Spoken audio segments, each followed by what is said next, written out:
Things up here. It's a rapid fire Q&A live from Jerusalem. Coming at you this Friday noon, 12:26 p.m. I don't know how much time I have, but I figured I'll go live. So let's do this. Okay, turn on the monetization, put all the details, because I just went without even scheduling or anything, just spontaneous. So I'm taking care of all the technicalities and the things I want to do in the video details on the back end. No, AI is not used. I've been seeing so many people complain that YouTube is becoming AI slop, and other people are saying, no, YouTube is doing a pretty good job taking care of the slop. I myself don't know what's going on. I really don't. But I'm hoping, look, you know what? YouTube is a free platform, right? People are here to express themselves. People are here to make money. People are here to do whatever it is that they do. The thing is that in the beginning, the YouTube motto originally in the early 2000s was broadcast yourself before it was bought by Google, and went through all the transformations it has gone. But yeah, hey, AS is here. How do you deal with the rising anti-Semitism online and throughout the world? Well, I can't speak for throughout the world. I deal with it by just doing my thing. That's it. My job is not to fight anti-Semitism. My job is just to do my thing, to be a Hebrew man, keep to the Torah, keep to the commandments, and do my own thing. Matthew is here. I'm talking with people who the Temple Institute movement support to slaughter the red heifer on the Mount of Olives because it qualifies. Well, I don't know if there is a kosher red heifer. I know the Temple Institute, Machon HaMikdash, is doing a lot in order to further the idea of the red heifer and of purifying the people of Israel from defilement of death. I don't know how close or not close they are. I often mention Rabbi Yoshua Friedman, the Nazarite rabbi of the Temple Institute, who says that it would be Nazarite priests who will be purifying the Hebrew people, which makes sense rabbinically, halachically. It really does make sense. So I have a cup of water here, and I have some apple here. Baruch ata Adonai Eloheinu melech haolam borei pri ha'etz. Is it a pink lady? No, it's just a red apple, but we had pink ladies earlier. So good. Seriously good. Okay. So, waiting on a second. There were comments and questions that came in throughout the night. You can be a wizard, says William, if you get a pointed hat and paint your face like Kiss and wear a Japanese robe. So, I don't have a kimono. I do have like a robe-ish sort of wizard getup and a pointed hat from Walt Disney World. I do not have face paint. I mean, I have face paint. There's tons of makeup in the house. I just never painted my face. What do you think, people? Should I paint my face? Should I put some makeup on? You were accepted? What do you mean you were accepted according to them? Hey, Soren Pinchy is here. Pinchy or Pincy? Hello, lovely Hebrew Kiss from Pennsylvania. Oh, you were accepted as Mashiach. I see. Hebrew Payne. I just missed what you said before. Hebrew Payne. Matthew Payne. Hebrew Kiss from Transylvania. Thank you. I deeply appreciate the kiss. And you're Mashiach. Okay, who anointed you? I'd love to know, because Mashiach means anointed one. Pulsad Nura. Pulsad Nura is not something you study. Pulsad Nura means a whip or brand of fire. That's what Pulsad Nura means. Pulsad Nura is something that was, first of all, it's seen and thought of as some sort of Kabbalistic ritual. I think it's first mentioned in the context of the four that went into the orchard, and with Memtet, right, the highest angel, and Acher, who thought that he saw two authorities in the heavens, and they took the angel and they hit him with 60 lashes of fire. That's what Pulsad Nura means. I don't think I've ever technically studied the ritual or ongoing thing of Pulsad Nura, but I know that it is something that it has been said that certain Kabbalists could do, would do, against enemies or others, but I don't know. I don't deal with that. I'm not a practical Kabbalist or any type of Kabbalist. Welcome to Atheism. Glad to have you all. Hey, Mush RX Ohm. Hi, hello. Hi, Stacy.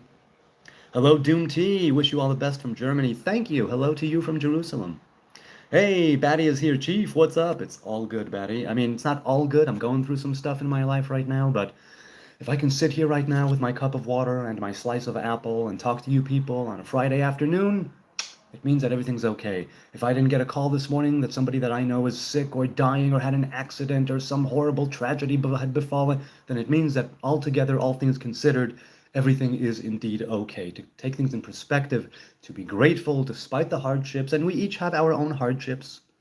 There's no comparing one to the other, though people love to do that. Comparison, they say, is the thief of joy. Comparison is also the accelerator of, in some ways, lack of apathy or empathy. People who try to one-up each other. Oh, you think you had a bad day? Well, I had a boo. It's like, okay, yeah, that sucks too, but I'm still here. I'm still experiencing something that's not positive. And the idea of, hey, Chris Baldwin is here, real P. Diddy is here. Do the drapes match the carpet? Yeah, pretty much. Yep. Not with the dreads. Excuse me, ma'am. Hey, Donkey Camel is here. 3:30 here in Colorado, Eric Boggs says. It's 12:30 p.m. 12:30. Pyro is here. How long have you been growing your hair? Your dreads are awesome. I've been growing my hair for about 18 years, and I stopped combing and brushing 16 years ago when I took my Nazarite vow. Hey, racist, how are you? I'm not racist, but nice to see you too, Mohammed. I hope you're doing well wherever you are. Hi, White Bob Marley. Hey, Leon, I'm not particularly white, nor am I Bob, nor am I Marley, but people have called me all three things. That's fine. I will pray for you. Thank you, SR. Amira says, how difficult is it to have Al-Aqsa sitting on top of Solomon's tomb? First of all, it's not a tomb. People were not buried in Jerusalem. So it's a tomb in the sense that many people were killed on the land of Jerusalem and on its plains, but there was a temple of Solomon and the second temple after that. How difficult it is? It's not difficult because I think that we have not yet merited the establishment or construction of a third temple. It's as simple as that. I don't even think that it's a prerequisite for properly serving the Most High God. I think that we can eventually bypass the third temple, though if it comes to pass, it comes to pass, and that will be good. May it be a house of love and prayer and worship, a place of vegan worship for all nations. Big Mac Orange is here. Lord Tweaker is here. Hey, don't tweak too hard, mister. Can you explain the type of Jewish person you are, like the type of religious? I don't consider myself religious. I'm just a Hebrew man doing the Hebrew thing. I'm curious, you make me love Jewish people. You remind me of Jews they talk about in the Bible. Well, I take it as a compliment, and I appreciate the sentiment, though the difference between them and I is they were actually living that life, and I'm making an attempt to live that life as well. So in that sense, there are similarities, but that's true to the Jews by and large who want to follow the Torah and the commandments. So it's everybody nowadays who wants to follow Torah and commandments and who cleaves to the Hebrew covenant is also emulating those Hebrews of old. You're not interested in Kabbalah? No, I'm very interested. I've been studying Kabbalah ever since I was 16 years old. I'm simply not a practical Kabbalist. I'm not a Mekubal or a practical Kabbalist. I don't partake or study any kind of Kabbalah Ma'asit. Though definitely the Kabbalah has had a major influence on me and the way I live my life, and it continues to do so. Look at the state of you, says Clock Enders. Okay. What of it? Here I am with a cup of water and a few apple slices. Do you like psytrance? I've been asked this recently. I haven't given it enough of a shot, but I'm not a trance fan in general. I don't like trance music too much. Lord Tweaker says, so you're living life I respect. That, my friend, you have my subscription. Thanks, I appreciate that, Tweaker. It's all good. It's all good. Just trying to do my thing. What's the difference between Torah and Talmud? Torah is the written law, and Talmud is the oral law that should have remained oral, but was written down. That's the difference. Can you explain the mask in the thumbnail? Yes, the mask is a Venetian mask. My woman is a lady of theater. We have different masks around the house. So that's one where I was just, oh, you know what? I'm right here. I want to take a photo, but the mask is right here, so I'll get it into the frame. And that's that. Bro wants to look like a skip in his home. A skip? What do you mean by a skip? Do you mean like a skipper? Because I don't have my license to, I'm not a skipper. So I don't know what to tell you. Which stocks should I invest in, says Dark Knight. I don't know anything about stocks. I think that you should consult with a proper financial advisor somebody who knows the stock market. What I will say is that if you're going to invest in stocks, be prepared to be in it for the long haul. Be prepared to be in it for the long haul, okay? That means that unless you have some insider trading information, that money that you set aside, you need to work with it thinking you'll never, ever, ever see that money again. Put enough money in there, as far as you're concerned, that you would be prepared to lose and never see again, because that just might happen. But if you are putting in stocks, I say go in it for the long haul. That's what I would say. But I've never invested in stocks ever in my life, so I do not know.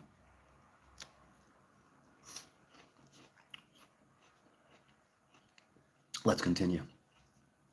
He collects every penny he finds, says York. Hi, York, AKZ Little. Well, I don't find pennies. If I find anything, it's shekels. I usually give them to the kids.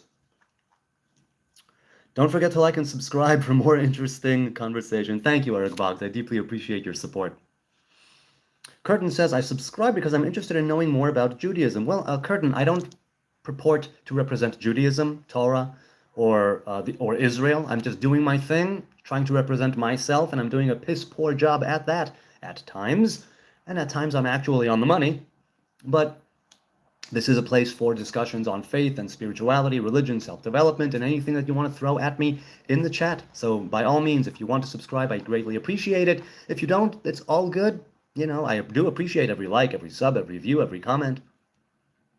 Who's better, Trump or Netanyahu? Well, I don't know Trump too well. I don't know Netanyahu too well. I never voted for the guy, and I haven't voted in 20 years. Who's better? Are you talking about foreign affairs? Are you talking about local, policies? It really does depend. What type of stuff do you like, says Caleb. What does that mean? That's way too general. This is what I like to do. This is what I like. That's true. That's what I like. Shekels for the kids. Uh-oh, says Rickles. Yes, my own kids. I say, hey, I found a shekel, take it. And they enjoy the shekel. Prometheus says, you're hilarious. Thank you, I have my moments. God of Enom says, why can't you brush your hair? What's the reason? The reason is that a brush or a comb is an apparatus designed to rip hairs out from the root or separate them from the scalp, and a Nazarite is commanded to let their hair grow wild and free. A Nazarite is allowed to use their hands and fingertips to separate or cleanse or pick or I don't know what, but not a brush, not a comb, nor can a Nazarite put any substance or drug on the scalp that is designated to separate hair from the scalp. Have you ever experimented with psychedelics?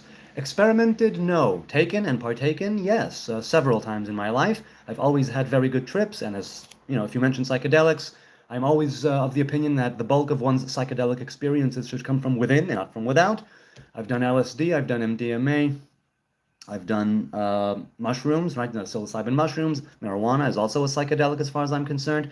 So respect the substance, respect your body, respect your mind, test your drugs, treat yourself with honor, right?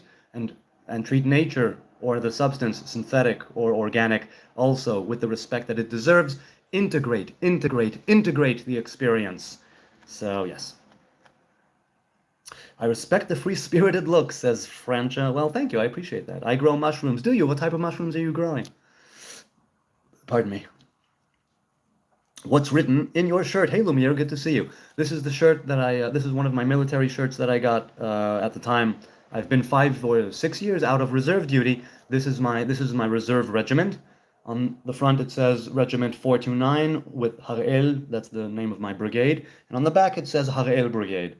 So I was part of the 429 Regiment of the Harel Brigade in the reserves.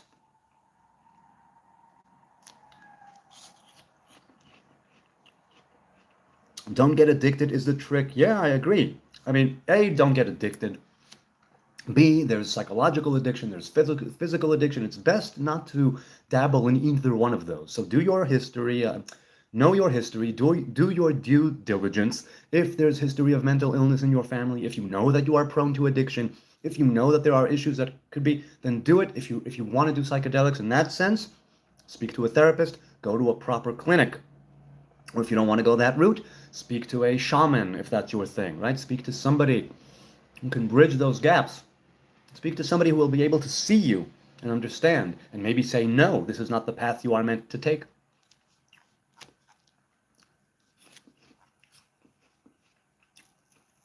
Clock Ender says, Jews kicked out of every country. Funny, thy LMFAO. Yeah, you can feel free to laugh at the Jews. It's all good.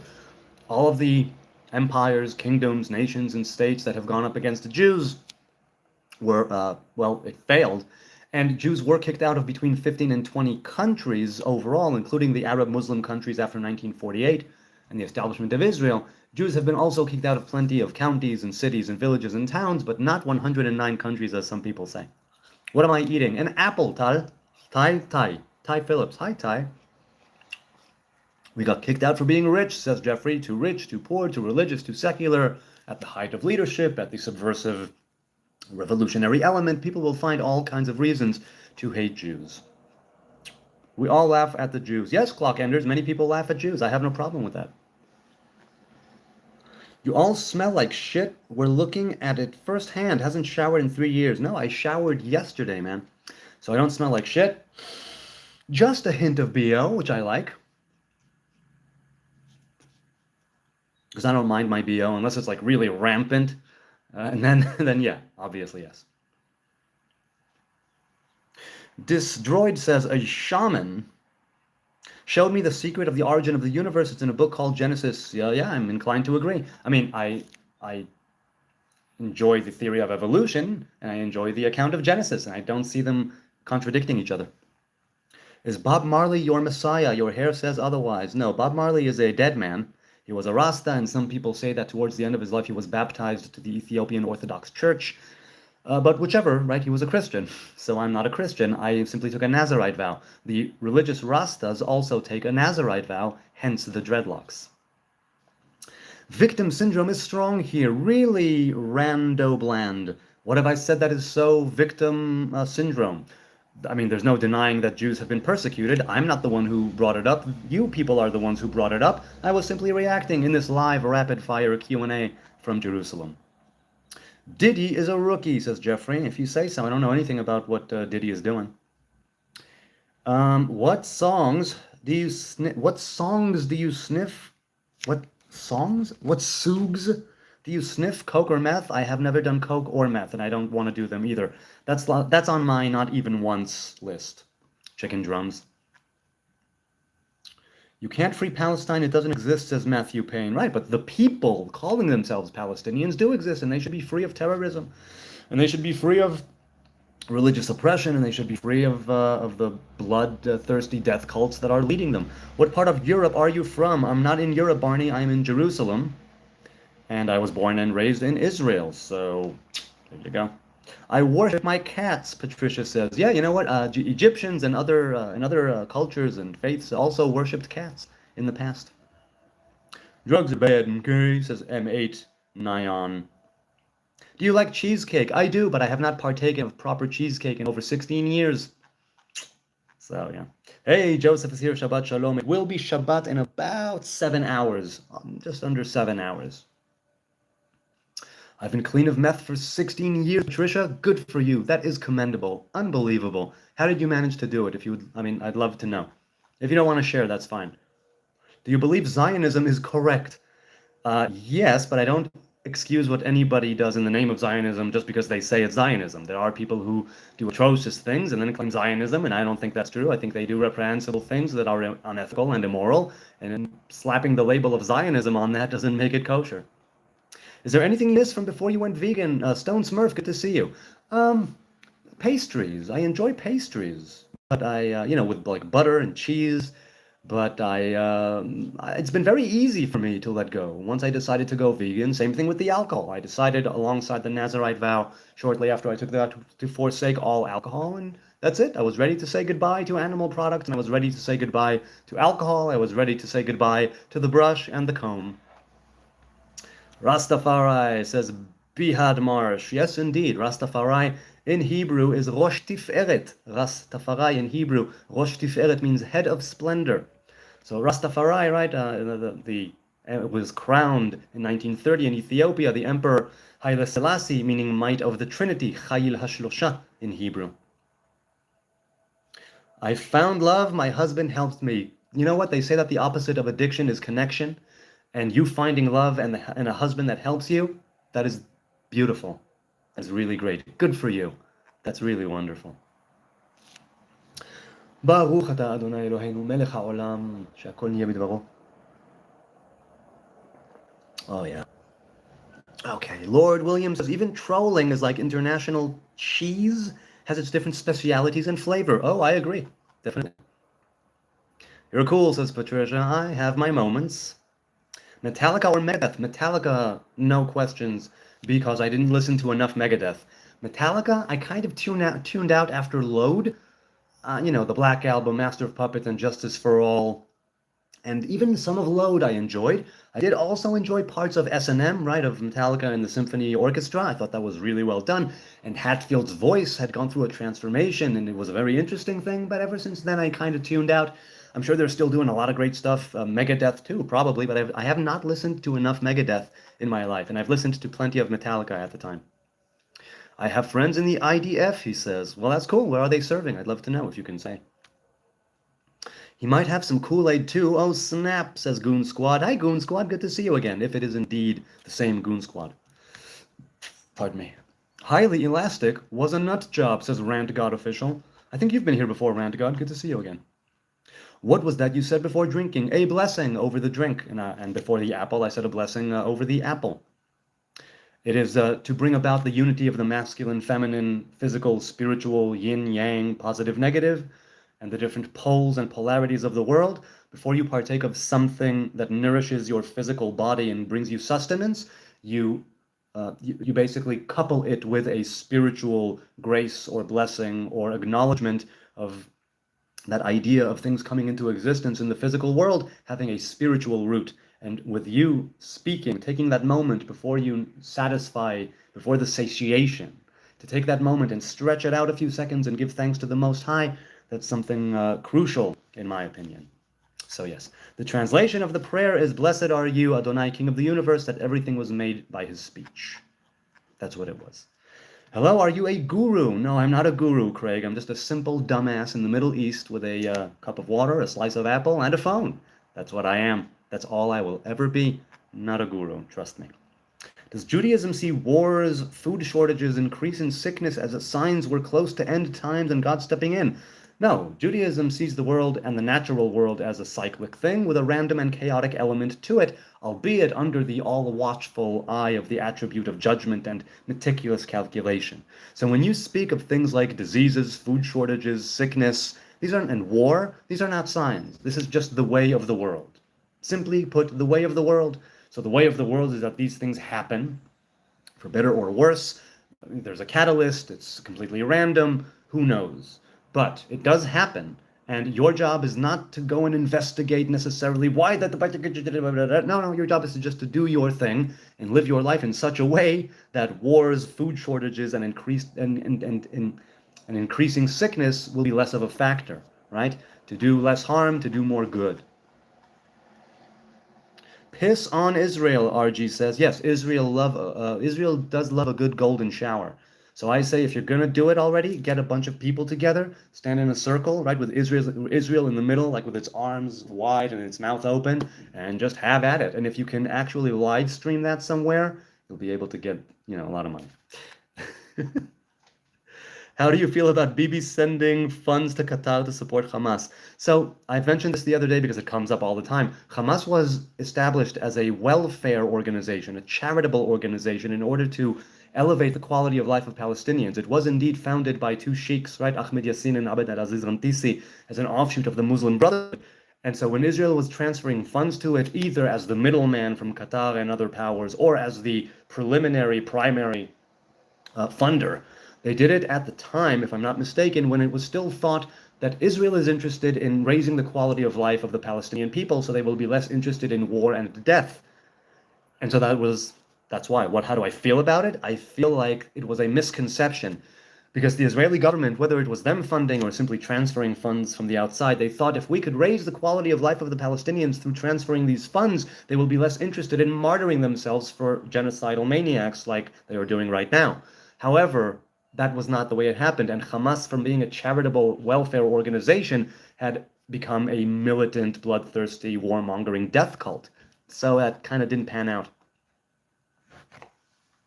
Israel is a land of lies, punk rock, kitty cat. Hi, punk rock. I think that all lands are lands of lies. But okay, feel free. RG says, you're a smart man, thank you. No, I'm not a smart man. I am standing on the shoulders of giant smart people. This guy won his battle with a bar of soap. Yeah, Brad, as I mentioned before, I haven't used a proper bar for a long time. I use a shower gel and like a loofah type thing. A bar of soap, I mean, sometimes, occasionally, I'll use it, but I usually have liquid soap. So, yeah. Delusional Jew, says York. Yes, I am delusional and I am a Jew. So, yeah, it's true. I am a delusional Jew. The double-tongued politicians are the reason we have division. It's not only purple treat the double-tongued politicians, but certainly they do not assuage the situation. Punk Rock says they even stole words of Arabic. This is true, though. Everyone has a country built on lies, bravado, and false prowess. Yes, when the Hebrew language stopped being simply liturgical and began being more of a conversational thing, when it was resuscitated in the end of the 19th and beginning of the 20th century, resuscitated as a lingua franca, a common tongue, a conversational language, words were borrowed from all kinds of other languages. New words were made up in order to have more conversational Hebrew, and a large, or not large, well, yes, I guess it is a large amount. I don't remember the percentages, but a big number of words in the Bible are also used every single day in modern Hebrew that I speak every day. So it's a combination of biblical Hebrew and of stealing, as you said, words from other languages and coming up with brand new words. That is the modern day Hebrew tongue. The devil, says Shadow. Yes, that's me. The Jews have no devil. There is Satan. Satan in Hebrew means adversary. That is the meaning of the word Satan. And he is a servant of the Most High God, and he does a very good job. Are you a Jew or Hebrew Israelite? No, I'm a Jew. The Hebrew Israelites, from what I've gathered, are very militant. I mean, not as a group. The ones who've been in touch with me have been very militant, very racist, very just quick to judge and highly disconnected from Torah as I see it. So yes, I am a Jew from the kingdom of Judah. Nothing wrong with Satan. Precisely, found. He's just doing his job, and it's my job to do my job. Now, I'm not interested in going and dabbling with the dark side of the Force, but I do have things to learn from the dark side of the Force in the sense that if you're not tested, you'll never know your strengths, and if you're not challenged, you will never grow. And if you're not put in a place where you need to use courage and will and discipline, then you'll just go through life not cultivating any of those attributes. And for some people that might be okay, but I'm a little different in that way. Not that I'm excusing the negative things I do. I definitely, right, I'm content but not complacent. There's still a ton that I need to do, a lot that I need to do. I am confused, says Chrysalis, between individuality or collectivism. Both. Right? You need to be part of a community or a collective by and large. I'm speaking in a very broad generalization, but you also need to know when to be an individual, right? For instance, me, right? I have a wife and kids, and I until a few days ago had a job and I was let go because the company was bought out and people were let go. So I'm looking for work. If you're interested in sending any work my way, I'm a writer. If you want me to do anything for you with words, hit me up in the DMs. Incidentally, so that's a collectivist thing, right? We have the rules we follow, the regulations we adhere to, and whatever, but we also have to have our way of expressing our own individuality. Arnold Schwarzenegger famously said, you'll never be a true maverick or an original human being if you keep doing what everybody else does all the time. You need to know when to bend the rules, you need to know when to break the rules, but it also needs to be coupled with giving back to the community, giving back to the place where you belong, the people whom you are with, because to disconnect yourself completely, only a handful of people can do that. Like off the grid mentally, off the grid physically, off the grid spiritually. Most people need to have that place that they can call our people, our folk, and also individuation. So don't be confused. Simply discern when you should be with the collective and go with the flow, and when you should go against the grain and do your own thing. Where are these mountains? Upon which mountains do you stick your flag and plant your foot? What are you willing to die for, in the sense, like, conceptually speaking, what are the hills you will die on? That's your individuality. What is it that you're willing to go with, and be part of a group and understand that there's a mechanism there that is greater, a whole that is greater than the sum of its parts. So that's right? So do that. That's what I say. Goon Squad said, wow, I barely realized it was you the whole time. I'm usually beyond stoned by the time you pop up in my timeline. Unfortunately, I'm not stoned today. Well, Goon Squad, listen, if you are indeed part of the Goon Squad, be very, very careful when you bring together psychedelic substances, mind-altering substances, and gooning. It can really, really screw you up. Not judging, you do you, but drugs and gooning is something that has been said to cause major physical and psychological harm over time. So be very, very careful. Be very careful. Okay. Super chat came in. All the best favorite movies on Old Testament stories, say Eiler. I don't know. Best or favorite movies on Old Testament stories. I haven't seen enough to have any favorites. I enjoyed The Prince of Egypt, but I actually have no idea. I'm sorry that I can't be more helpful in addressing the question. How much for a good coffee or strong latte, says Apache Trail? I don't know. I haven't bought coffee in a very long time. A good coffee would, for me, be like a double espresso Americano, no sugar, no cream, no coffee, no add-ons. That would go, I don't know, 12 shekels, so something like $3, $4. Starship Troopers, says Mike Barber. See, that Starship Troopers, is that the one with the bugs? I think I saw that a long time ago. Is that the Paul Verhoeven film? Now, there is a book. I've been told that the movie is a great adaptation of the book. I have not read the book. A wizard live, nice, says DV. Yes, indeed, I am a wizard's apprentice. I'm not a wizard, I am a wizard's apprentice. This was an excellent filter this time, says Goon Squad. All right, cool. Lee says, why Jews spit Christians? Some Jews do that. I think that's a reprehensible thing to do. I think it's abhorrent and a terrible thing to do. So why? I'm assuming that Jews spit on Christians because they believe that Christianity is idolatry and that Jews in the Holy Land should not suffer idolaters to pass. So they may not kill them because there's no Sanhedrin, but they will spit on them, which is an awful thing to do. Unprovoked and unapproached, just to spit on somebody, that is an awful thing to do. And I think that's not something the Torah would abide. That's what I think. But I might be mistaken. Sorry you lost your job. I mean, I'm not. It was a good gig. I worked this job for over 11 years. It's been a career, not just a job. It's been a career, and it will continue to be a career. So yeah, I'm going through some stuff right now. Personally, I'm going through some stuff right now with my career, and I'm very, very much hoping that these are the labor pains before something new comes into the world in the best possible way. And all I can do is keep doing my thing, try to keep my head up, and that's what I can do. I'm sincerely trying, and I'm failing, but I'm not in the best mood these days. I gotta say, I'm not in the best mood. I'm going through something psychologically and personally, and with losing the job. But I see it as something that has great potential for new things to come into being. Like I said, labor pains, right? Labor pains. But all I know, right? All I know is that I don't know. Goon Squad said, I took you for a guy who can rave, who ran rave events like Tomorrowland. I saw you at C's Kitchen through all those times. Well, I don't know what any of those things are. I know of Tomorrowland. I've never been to a rave. I've never been to a festival or any kind of, never been there. Just hit 11 years at my job, says DV. That's great, man. What do you do for a living? I'd love to know. Coffee is the common denominator. Or Skid Row, says Bellanco. What about Skid Row? That reminds me of Little Shop of Horrors. Down on Skid Row. Something will come around, it always does. Yes, cheeseburger, I hope so. I hope so. But you know what? I worked a full-time job for 11 years. I have the opportunity of my severance pay, God willing, will be ample. I need to get it in a few weeks. If I want, I can sign up for unemployment or different government benefits for a time while I look for work. And I've said this before recently, of all the times that I've been unemployed and looking for work, and it has happened in the past several times, this is the one that is most chill, that I'm most relaxed about, that I'm most prepared for mentally and financially and physically.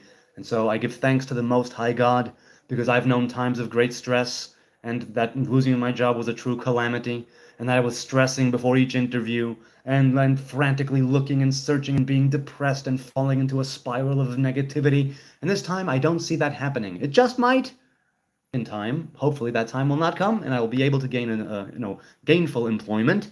And I already started to write. I spruced up my CV. I made my resume and my portfolio, and I got them in order. Started sending out resumes already. Already got one rejection letter. I'm looking forward to getting many rejection letters from different things that I will apply to. That is the way of the world. Eventually, God willing, I will be able to find my place in, either in my career as a writer or something else that will pop up.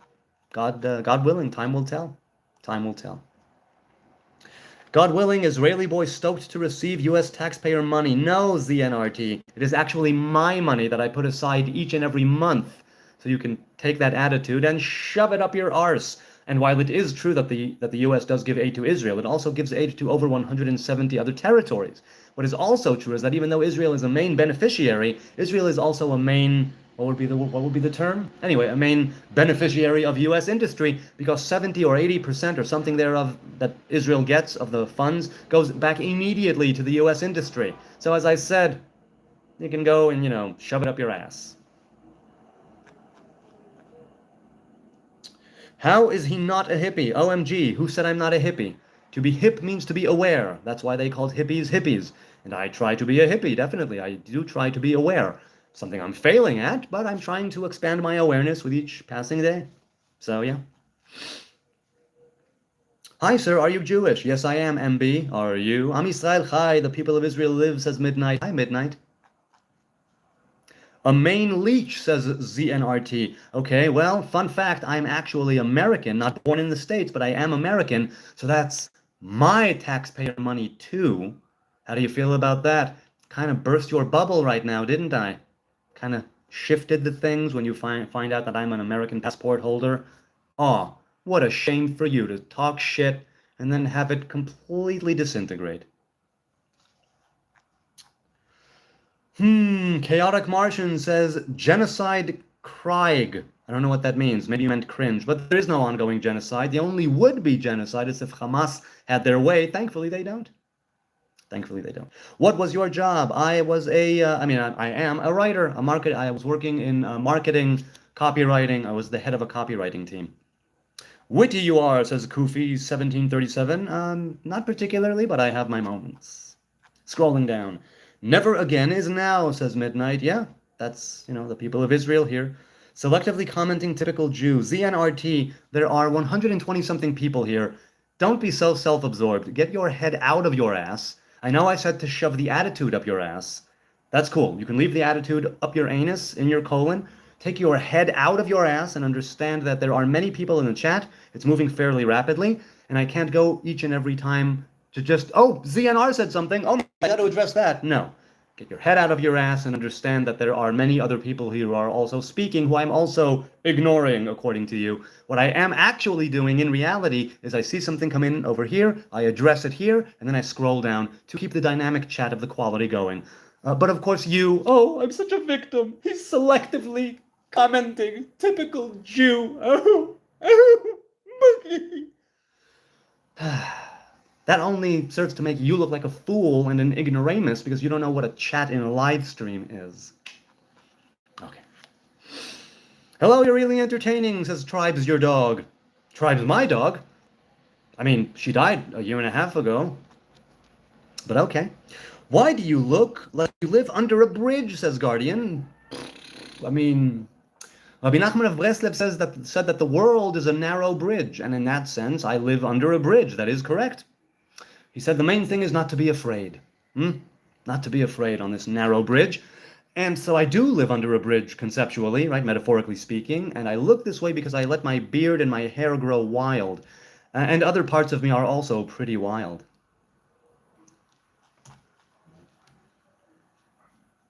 OMG, your point is what, says Midnight. So what now? Hey, Celtic King is in the house. How you doing? How you doing? As an American, I'm glad we have such a great ally in Israel, says Ich bin ein Nerdable. Hey, good to see you again, Nerdable.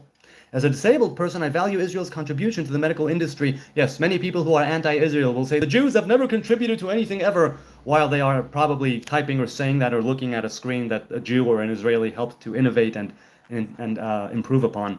The irony is so sweet. So sweet.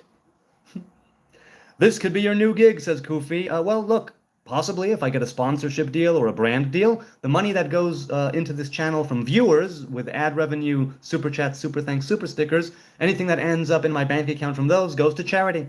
And no brands have, as of yet, reached out. And nor am I counting on this being a day job. I do this because I love it. Just brush your hair. Sorry, Guardian. Nazarites are not allowed to use a brush or a comb. Sorry about your dog. No, I'm not sorry. She went in the best possible way. It was her time. She died surrounded by loved ones in her bed a few meters away from here with music and with me petting her and talking to her and comforting her and telling her she's been a great bitch. She really was.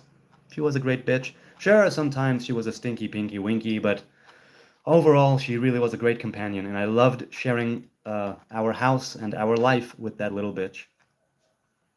Midnight says, great channel. Yeah, I'm sure he's donating to charity. Mr. York, you can take a look. I've been monetized since January, and I've been putting up the ad revenue. I've been putting up my analytics, my bank account, and the receipts from the charitable organizations that I've given to. I give to charities here in Jerusalem that give to East and West Jerusalem alike and serve the entire population. So you, York AKZ Little, are full of shit. You are a liar.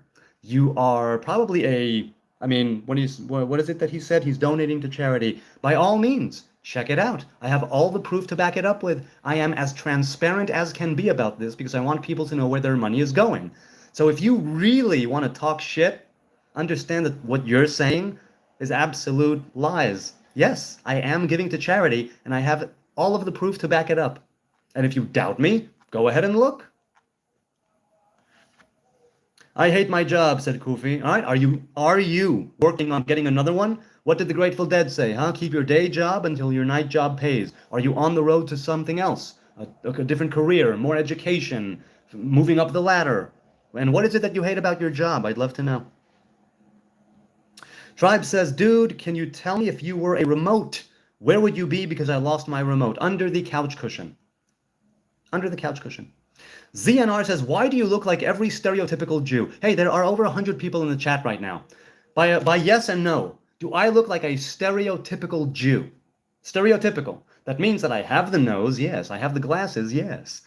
But, I even have the scraggly beard. But do I actually look like a stereotypical Jew? Maybe. And as for why do I look like every stereotypical Jew? Because I am a stereotypical Jew. So that's why. Yes, exactly. Yes, yep, exactly, because that's what I am. So you seem to say that as if it's a bad thing, when in fact it's the opposite. That's correct. I look pretty Jewish because I come from the kingdom of Judah. I try to cleave to the Hebrew covenant and the Torah and the commandments, which, that's why the beard, and that's why the hair, and that's why the schnoz. Well, I can't, the Torah cannot take credit for the schnoz. That's my parents doing. But they are a son and daughter of Zion who raised me religious in Jerusalem. So sure, the Torah had a lot to do with that as well.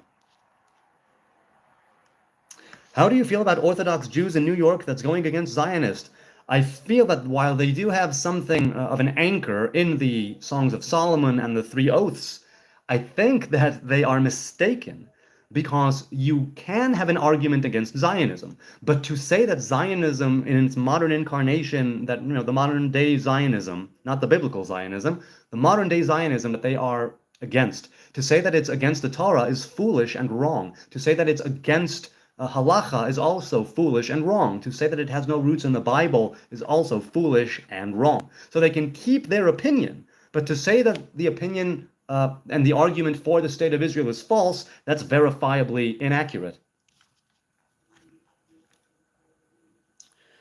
USA only for black people, says Jimmy Brown. Really? Is the US only for black people? What do you think, people in the chat? I doubt it.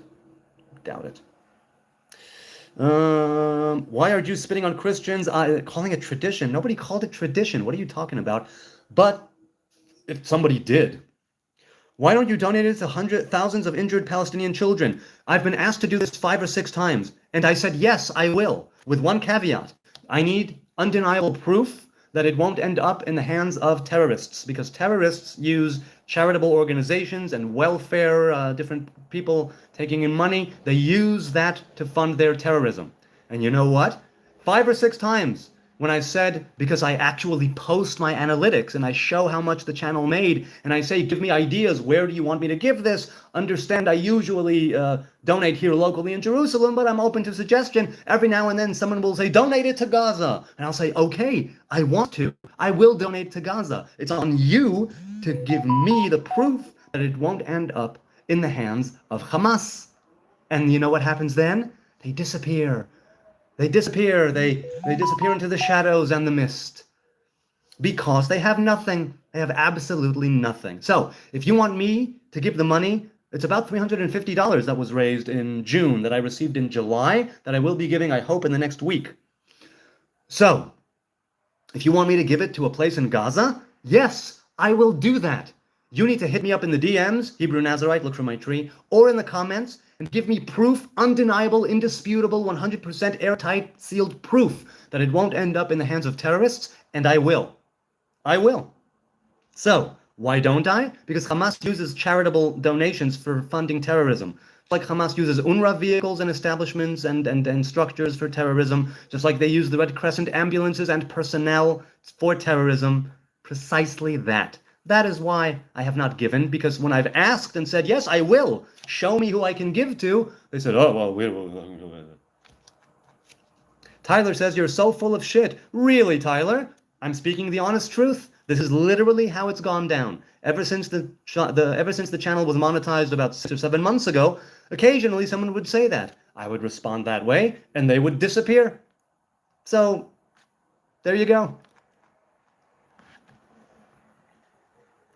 He's also a liar, by the way, not just full of shit. Really, Hessness, good to see you again. Am I a liar? What have I said that's a lie? Prove me wrong. Push back against me. Challenge me. Fact check me. I'd love to leave my ignorant ways behind and enjoy the enlightenment that you do as well. But so far, nobody has given me a shred of evidence that I've told any lies. They just like spewing terrorist sympathizing propaganda. They just love to spew their slop and poison and toxicity and not actually push back with anything. And in the once or twice that it's happened that somebody actually hit me up in the comments, he said, over here, here's the timestamp and here's what you said and how it's wrong. I said, you know what, you're right. I pinned the comment. In subsequent live streams, I addressed it and I said this dude was right and I was wrong and I thanked them. So go kick rocks, because you're very much mistaken. Okay. No, you just ignore our replies, mate. So once again, get your head out of your ass, Hessness. Over 100 people here in the chat. It's moving fairly rapidly. You think I'm going to look out for you? No. Leave a comment. If I miss you in the chat, by all means, I don't mean to be a condescending prick. I want to engage with you. Leave a comment. But you don't. You just bitch and moan and complain. Oh, he's ignoring, he's filtering, he's blah, blah, blah. This chat has no mods, no bans, no timeouts. The Nazis and the trolls and the haters and the spammers, I love them all. The positive vibration people, the ones asking encouraging questions, the ones giving support, I love them too. It's all a win-win-win-win for me, for you, for YouTube, and for the advertisers. And so, what you're saying is false. You are full of shit because you have not hit me up in the DMs, and you have not made any comment as far as I know that I did not reply to. So, who's the dumbass? And I say this as a dumbass, but right now, it's you. Okay, let's continue. You literally are a Nazi, says John. Oh, really? I'm a Nazi? I'm a National Socialist? Really? How do you figure that?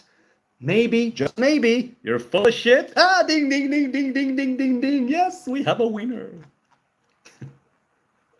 Can I become a true Jew? Yes, being human, you can become a true Jew. Hessna says, calm down, you're so aggressive. Yes, I'm terribly aggressive.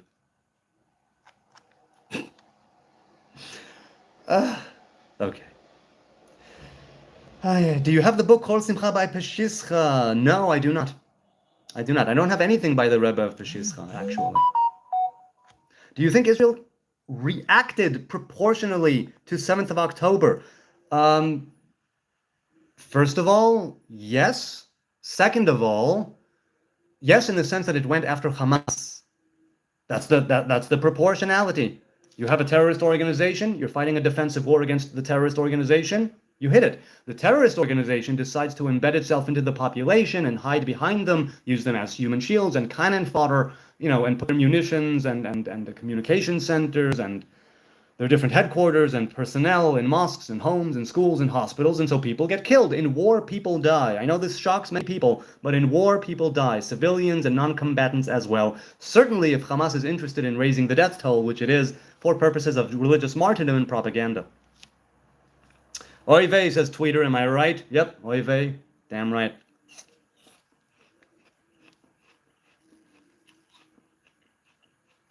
You are basically a blabbering back what you hear on the news. So I don't follow the news, Bishoy Barsum, but if I am regurgitating things, it's because I've found them to be true, and I mean relatively because I don't know any absolute truth.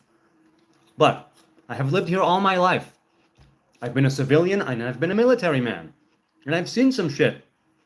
So you're not going to convince me that Hamas is not a terrorist organization. You're not going to convince me that it's not in their charter to obliterate the state of Israel. You're not going to convince me that they haven't stolen the money and the aid money of their population. You're not going to convince me that they did not invade on October 7th. You're not going to convince me of any terrorist sympathizing propaganda. Now, what I do agree is that there are people, innocent people, living in Gaza, men, women, children, who are stuck between a rock and a hard place, between Hamas and IDF. They deserve to be free. And so I say, yes, Hamas should lay down their arms, so should the Palestinian Authority, some terrorists in suits. Accept, right, and surrender unconditionally. Then we can de-radicalize both sides and bring justice, real justice, and peace, and love, eventually, to the region. But as long as we have a Palestinian partner to actually make peace with, it's going to be an unending war, until Israel might be forced to have a decisive victory. Because look what happened with Jordan and Egypt. There was a decisive victory there, unconditional surrender of both of those armies. And now we have peace. You know why? Because Israel won. So let Israel win. There's no other way. Although I hope there is another way, not of war, but of peace. Do you think Hamas and Israel have the same abilities? No, not even close. Not even a little. Why does that matter? Hey, all says, this is my first encounter with a Jew and I don't like it. Okay, feel free not to like it. I'm not here to be liked. I'm here to have conversations with people. If you want to have a conversations, hey, all 2940, by all means, sure. And if you don't like it, that's nothing I can do about that. This is not a popularity contest, nor is it a pissing contest. Who would you vote as the next prime minister? I don't know. I haven't voted in about 20 years, and I'm probably going to vote in the next election because we need some new blood and some new leadership. However, I'm going to look this month and in September into the different candidates and the parties and the platforms and see the different deals that are made or whatnot. And if I see that there's somebody that I can actually support, then I will. At some point, the phone is going to ring, and I'm going to have to say goodbye for 5 minutes and to help my woman carry up some groceries.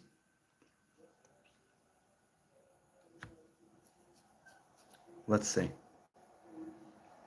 John said you lied. I never called you a Nazi. I called for real's comments in chat. Oh, okay, so I misunderstood what you were saying. My mea culpa. My bad. But you didn't tag him. If you would have tagged him, then I would have known.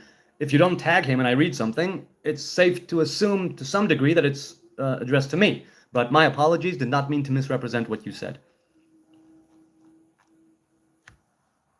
Bro thinks voting matters. He's low IQ. No, your mom 33228. I haven't voted in 20 years because I think it doesn't matter. I think politics are a toxic, horrific game, and I have not wanted to take part in it for the last 20 years or over 20 years. 20 years, something like that. And so now I think I will, because my back is like against the wall. But, if it comes to pass that I investigate and I see that Bibi Netanyahu, Benjamin Netanyahu, is the candidate to go for, I don't think I'll vote. So, low IQ, I'm definitely a low IQ. I'm an idiot. I'm like literally probably an idiot. I've never had my IQ tested. But I'm assuming I'm lower average at best. What is your goal? To keep the Torah and the commandments, Tyler. And over here, my goal is to have conversations with people. That is the goal, right? To just do my Hebrew thing. Do my Hebrew thing. I want to change my name, says the Fusion, to Edis Omanunas. Why? What do you think? I have no idea. It depends on you. You are horrific, says John. Yes, I am. I'm pretty horrific. Ding. Seem pretty smart to me. Appearances can be misleading, but thank you. I appreciate the sentiment. Ehmre. The Syrians, says David, before and the Philistines behind, they shall devour Israel with open mouth. For all this is anger and not turned away, but his hand is stretched out still. Not sure what you mean, but okay. You are not a Hebrew. Hebrews are from Africa. You are Eastern European. Yeah, Team Hype TV. I'm totally Eastern European. Hebrews are people who accept the Torah and the commandments and who worship the Hebrew God. Hebrews are the sons of Evil. So even if you claim me being the son of whoever it is you want me to claim, of Yefet, right, Europe, there is such a thing as, wait for it, conversion. So even if we grant that fact, if you want to grant it as a fact, that my previous ancestors going back way back when were not Jews but converts, were not proper Hebrews of the sons of Evil but converted, that is 100% a Jew, a Heb, a Shylock, according to Torah. So you have no leg to stand on historically, biblically, halachically, nothing. And yeah, please, where from Eastern Europe am I? I'd love to know. Now, I'm sitting right here in Jerusalem. You're Eastern European! In Jerusalem. Take a shave and haircut, says Mike. No, I don't think so. I'm not allowed to cut my hair, and I'm not interested in shaving. He's literally Polish, says Yermom3328. No, I'm literally Israeli. Literally Israeli, born and raised in Israel.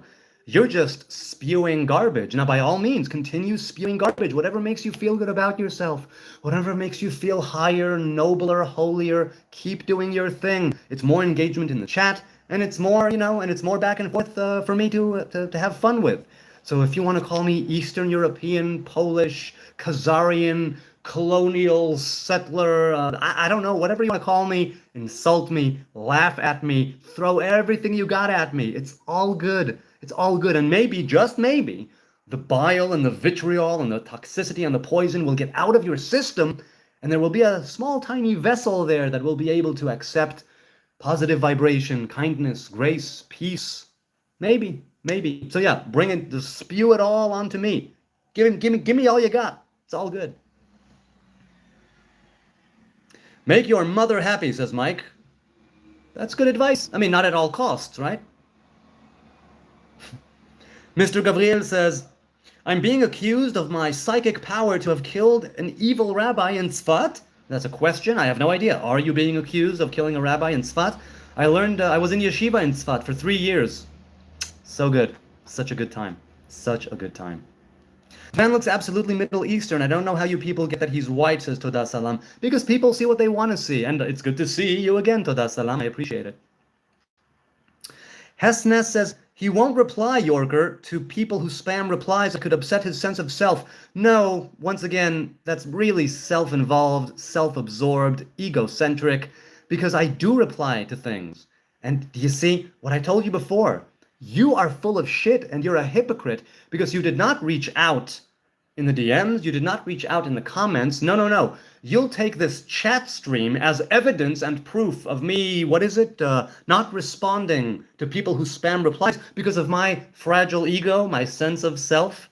How self-absorbed can you be? There are over 150 people here in the chat right now. But no. I'm supposed to seek out your comments, Hessness. And if I don't, then I do not reply. And because of my fragile ego, right, my sense of self, such projection. You gotta love it. You gotta love the projection. Is Israel keeping the commandments? Partly, yes, and partly not. The majority of Israel would not define themselves as Orthodox or religious. So I can say that while there is a lot of unity, there is also a lot of disunity, if that's a word, or lack of unity, right? So the thing is that Israel is now undergoing the great transformation, right? From that physical foundation, from that physical infrastructure that it's built, moving into the more spiritual essence that will be poured, right? Making ready that physical place into which the spiritual essence can be poured. And this, like I mentioned in regards to myself, that has labor pains, right? That's what this is. And it comes at the cost of many things, and it comes at the cost of war and terrorism and all kinds of crap that we're going through. On the way, hopefully, to a better place of love and peace with our neighbors, thriving, prospering alongside our neighbors here in the Middle East. The thing is that Is Israel keeping the commandments? In some ways, very much so, and in other ways, no. And which is why I say, if we continue to not keep the commandments, if we go against the Torah, and if we don't behave the way we are meant to behave and be the Hebrews we are meant to be, we will be kicked out of the land once again. The Torah is very clear about that. The Torah is very clear about that. Are the commandments important to you? Yes, they definitely are. Hello. Is the little awake? No, he is not. Don't tell him. Yes? Oh, that's lovely. Thank you for doing that. Hi, guys. Wait, does she need help? She's only 10 years old. Okay. And Jim Morrison, thanks, baby. Wow, you have a snack? Great. Well, wait, if you're eating it, then please sit down. Or maybe go help Ima. Go on. Wait, put the snack down. Put the snack down over here. But you can't help her and eat at the same time. So come sit and eat. Come on. Okay. Do you consider that disregarding all your Eastern European and Khazarian ancestors for a fake story of Middle Eastern ancestry, oh, this is juicy, that started when your Eastern European parents moved from New York? No, I don't. My ancestors came from Judea. They were exiled to Europe. They made the journey to the States and then back to Europe. So how is that disregarding anything? It's simply saying that while there is ancestry that can be placed in Eastern Europe. No, baby, you sit and eat. I told you to sit and eat. While I'm not completely disregarding, all I'm saying is that that is not the main idea. That's an exilic idea. That's an idea that has to do with the diaspora. Europe and the United States are... No, leave it open. Leave it open. But she needs to come through with stuff. Thank you. Leave it open until Ima comes up. I don't disregard. I disregard that as the place of origin. So when people say, oh, you're American, I say, yeah, I have a passport. When people say, oh, that's nice. When people say, shalom. When people say, oh, you're Eastern European, I go, yes, there was a time when my ancestors were in Eastern Europe. Nobody's disputing that. Where did they come from? Judea. That's where they came from. Where am I now? Judea. That's it. The fact that you're saying that it's made up Middle Eastern story is horseshit. And it's demonstrably false. But okay. You're not American, says Luca. Yeah, I kind of am. I've never lived in America. I've gone there to see family and friends, but I've never lived there. I'm an American born abroad. Technically speaking, I'm American.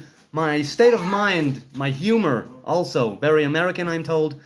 So I'm an American in that sense. Have I lived in the States? No, I've never lived there. I've never worked there, and I've never voted there. Shabbat shalom. Okay. Pesnes says you should turn off now and have some time with your family, brother. We disagree about everything, but I worry for your mental health and your family's safety with YouTube psychos.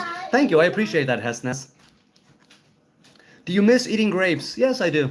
I do miss eating grapes, but I haven't in over 16 years. What are you going to do? Been banned from 109 pubs, but it's not our fault. Buddha Taos.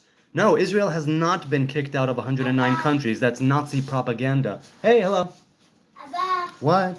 Wait, no, I told you to sit down. If you're eating, sit down, please. Sit down? And Uya, please help your mama. Do you need help unpacking? No. Okay.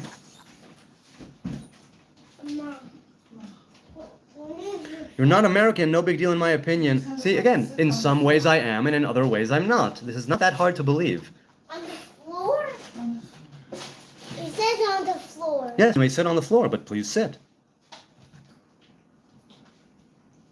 Dragonfist says, please debate me. Sorry, Dragonfist, I'm not a debater. I'm here to have conversations with people, not to debate. Right? I'm not here to change anybody's mind or opinion or view or paradigm. Do you have any record whatsoever of ancestry in the Middle East 2,000 years ago? I have the tribal affiliation, which is one that is not, you're not able to convert into the tribe that I'm from. So, do I have a record of it? No. Do I have a tradition that goes back to there? Absolutely yes, and even further. Do you only have records of Eastern European ancestry? By the way, you remind me of John Lennon, and as a person I like you. Thanks, Jim Morrison. I appreciate the compliment, I suppose. I'm not, again, it's not a popularity contest. I'm not here to be liked. I'm here to discuss things with people. So, As far as tribal affiliation is concerned, it goes thousands of years back. Because my tribe is not a tribe that you can convert into joining. As for records, there's tradition, but not a family tree going back thousands of years, one to one to one, genealogically speaking. That I do not have. Israelis are badass, says Kel-J. Yeah, sometimes, and people are badass as such. How is your day going? Not the best, Zero Chill. Not the best, but as I said in the beginning, if I can sit here Friday afternoon with a cup of water and a slice of apple, and be here with you for just over an hour now, then it means that everything's okay. If I didn't get a call in the morning that somebody's been in a horrible accident and somebody died or some tragedy has befallen me or those around me, it means eventually, ultimately, everything is okay, relatively speaking. And I give gratitude to the Most High God for being able, Labriut, enjoy your snack, for being able to sit here with you. I might need to go soon, but for now, here I am. Thank you. Are you allowed to? Thank you, my dear. Enjoy. Wait, sit. Please sit. Don't lie down. Sit, please. Thank you. Are you allowed to bathe? Yes, I am, Painkiller, and I do so regularly, although in this apartment I have, unfortunately, alas, no bath, but I do have a shower that I regularly use. I do miss baths. I used to turn down the lights and put music on and light incense and a candle and put music on, if I didn't mention music. So yeah, bath bombs, essential oils. I loved it. I loved taking a long, hot bath, but I haven't done so in a while. It's showers. He isn't reading YouTube chat. Oh, I'm sorry. Raj Patel. Yes, I am, dumbass. Yes, I am. And I'm a dumbass too. But to say that I'm not reading the chat while reacting to a comment someone made in the chat is just ignorant. I've seen you. Dragon Fist says, isn't it true that Arabs in Palestine have more shared DNA currently with Israeli Jews than Eastern European Jews? No. Stop. But come on. I'm here now. I'm here now. I understand. So you can look from there. No, it is not true. But let's see. Let's go for a moment and just do that. I think it's pretty much 50-50, but let's see. Hang on a second. Yes, so Jews, wait, hang on a second. Up to 60%, and the Palestinians, the lower. So with the Jews, it's the height at 60%, and with Palestinians, it's 70% at its lowest. So it's not 50-50, it's 60-70 highest, lowest. So there is some overlap, and there is some correlation. But because there are a lot of converts as well that have joined the fold over the years that are 100% Hebrew after conversion, and their progeny is 100% Hebrew. So I will say, hang on a second, Arabs in Palestine do have more shared DNA with Israeli Jews than Eastern European Jews. Yes, that is correct. That is correct. Why would that not be correct? I don't understand. You're bringing this on some sort of a gotcha? Did you forget that there is such a thing as conversion and that converts are 100% Jews? I don't understand. Really, I'm trying to understand what you're talking about and how is that even an argument? Because by virtue of that argument, you're trying to say that East European Jews are not actual Jews, but they literally are, whether through conversion or whether through the fact that they are Jews biologically, who are keeping it alive in the percentages that they are. What are they? Ashkenazi Jews, meaning of Judea, of the kingdom of Judah. So I don't quite understand what you're getting at. What about the fifth commandment? The fifth commandment is honor thy mother and thy father. That is the fifth commandment. What about it? I don't understand. What are you trying to say? That you should not honor your mother and father? Do you support Israel's genocide of Palestinians? There is no genocide of Palestinians. F moderators. Yes, indeed. There are no moderators in the chat. Hope you and the family are keeping well, and God bless. Thanks, Hamez. I appreciate that. How can an ethno-state theocracy be democratic? It's not a theocracy. It is a Jewish democratic state, Dirt. In some ways it's more Jewish, in other ways it's more democratic. It's that tension between the two things that make Israel a very confused place to live sometimes. But who knows what the future will, who knows what the future holds? Wait, you stink, take a shower. Hey, that's nice. Good for you. Maybe save it for after a workout. As you wish. It's all good. I have taken many showers, and do I stink? Do I stink? You know I smelling. It's not. Right. Okay. Okay. So no, I don't. I don't I stink. don't smell anything. I don't stink. But thank you.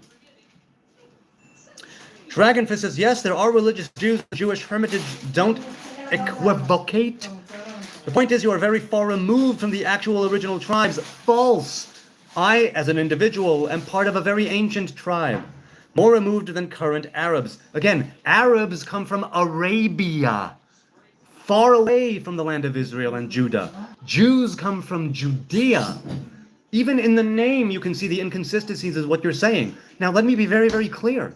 The people who call themselves Palestinian Arabs also have a claim to the land. The problem is that they want the entire thing, and they elect terrorist, murderer, genocidal people to lead them. That's the problem, see?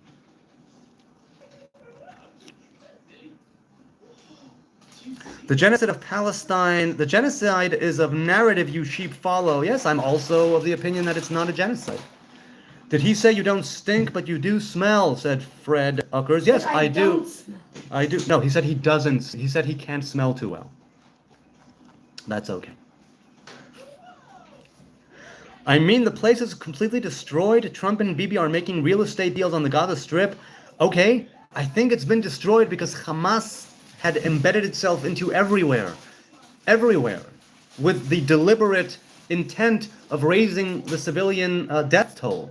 That's what they are there for martyrdom and to genocide their own people indirectly through Israeli attacks, because they, again, embed themselves in schools and mosques and homes and hospitals, underground tunnels that go beneath private residences, and shafts coming out at different places. This is what they do.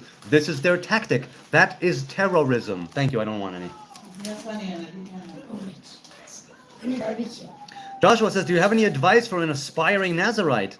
No, other than if you are called towards the vow, don't think about it long and hard, because it's for life.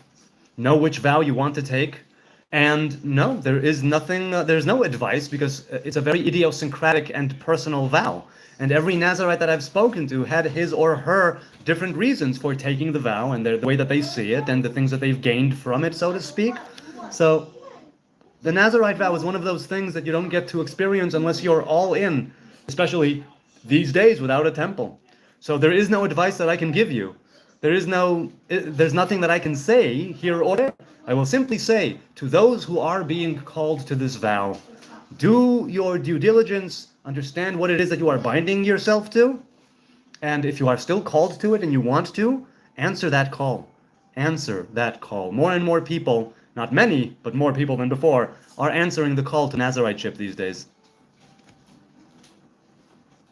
Okay. AA says, hi AA, do you believe the Torah... Oh, wait, I'm sorry, the chat just jumped. Okay.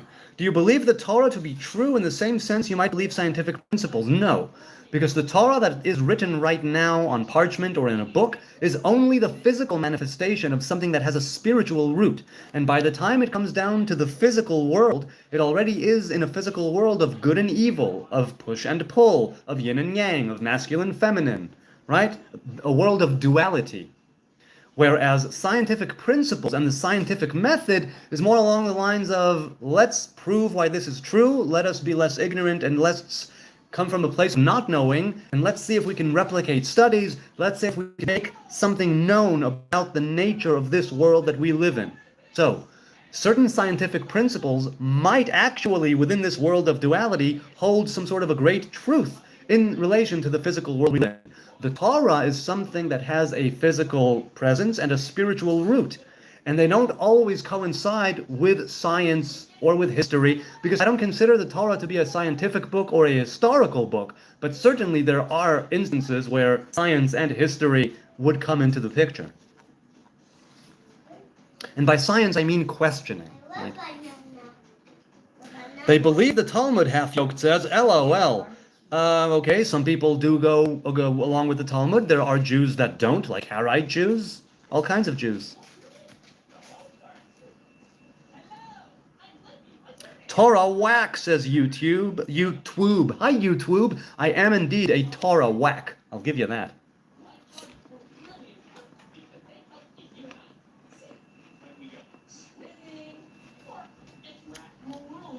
Oh, I'm sorry. Another super chat came in. Hang on. The Arabs have more shared DNA with that Oriental tribe of Judah than you do. Don't equivocate. That's a problem for your claims. No, it isn't. It really isn't. I've already agreed that people who have been here for thousands of years have a claim as much as any Jew. So that has nothing to do with anything. What you are trying to do is say that DNA and ancestry and lineage counts for everything. And I'm saying, no, it does not count for everything. It does count for certain things insofar as history is concerned. It counts for certain things with tribal affiliation. It does not count with who is a Jew and who belongs in Judea. That's what I'm saying. So what you're saying is 100% correct. And what I'm saying might also be 100% correct. Both of those things can coincide. The major problem and difference is illustrated perfectly in the 1947 UN solution of the two-state scenario that the Jews accepted and the Arab Muslims rejected. They want everything. We want something. That's it. That's what it's about. Let us continue. Nakba, you support it. So Nakba is catastrophe. That's a term that was invented by a Syrian scholar, not to illustrate the poor suffering of the innocent lambs of Palestine, but the failure of the Arab armies to eradicate the state of Israel. That is the Nakba. That is the catastrophe. Not displacement, not any kind of anything. The fact that the Arab armies were not able to eradicate the Jewish state and slaughter every Jew. That is what Nakba originally means. Look it up. You can't convert to Hebrew. Yes, you can. Because Hebrew means a few things. Hebrew means a son of Evil. Hebrew also means part of the Hebrew tribes. What does Moses tell Pharaoh? He says, the God of the Hebrews has been revealed to us, and he said, let my people go that they may worship me in the desert. And so, if the God of the Hebrews is the God of the Hebrew people, and it is the Hebrew God, and those who follow it are people of the Hebrew faith, and you're allowed to convert according to Torah, it means that even if they are not sons of Evil, who was the grandson of Shem, son of Noah, even if the lineage does not go from Noah to Shem and Evel, and even if it's from Ham or from Yefet, right, Ham or Japhet, it means you can still obviously 100% be a Hebrew man or woman if you take on the Hebrew God, the Torah, the commandments, and the covenants therein. So what you're saying is you can't switch your genealogy and say that you are a son of Evel if you're actually a son of Japhet. And I'll say, okay, fair enough. Conceptually speaking, as far as the Torah and the covenant are concerned, you definitely can. Let us continue. OMG, such trash, says OU8. I am definitely trash. Let us continue. Hey, you have moderators. No, I don't, Dylan. I don't want moderators. I never want moderators.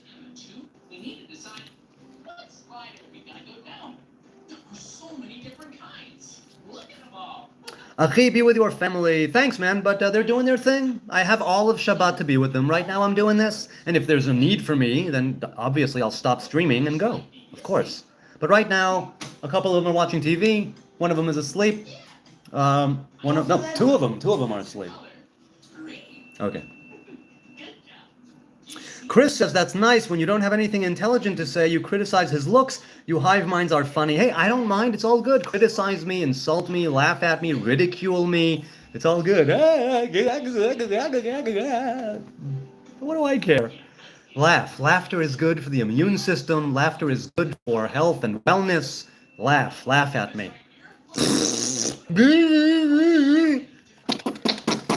Keep laughing. It's all good. You do look wild, says YouTube. Yes, I do. I have my wild sides, and I have my more, let's say, social sides, not less wild. More tame sides, if you will. What's your favorite scripture in Old Testament or Torah? Mine is Isaiah. When you feel crappy, give it a read. Thanks, Stone Smurf. My favorite scripture is Genesis. Right? Bereshit is my favorite scripture.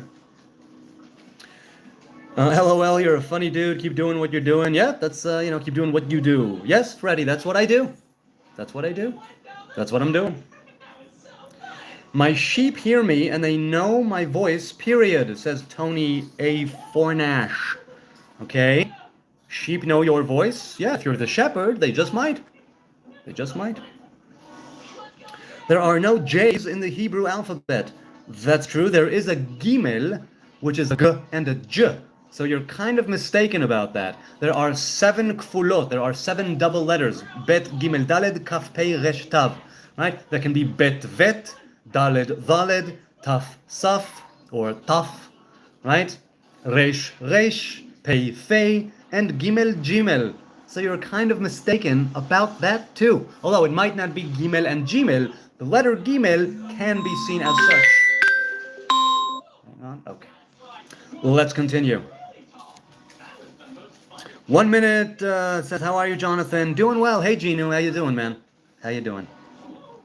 I hope you're doing well. Still looking for work? Now I am too. This is so much fun. A quick aside, it's been an hour and 20 minutes. I thank you for your time, your kind attention. We will keep going.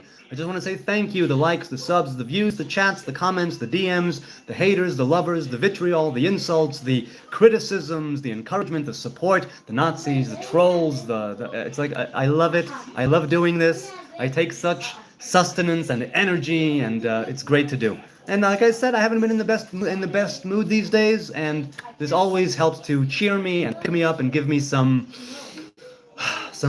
a pick me up. So I really appreciate it.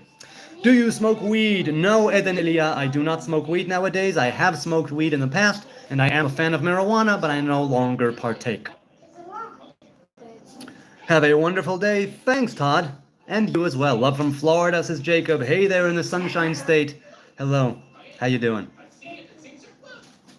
You're a Nazi yourself, says Jesus Ramirez. Okay, if you say so. What is your evidence for me being a Nazi? I'd love to know.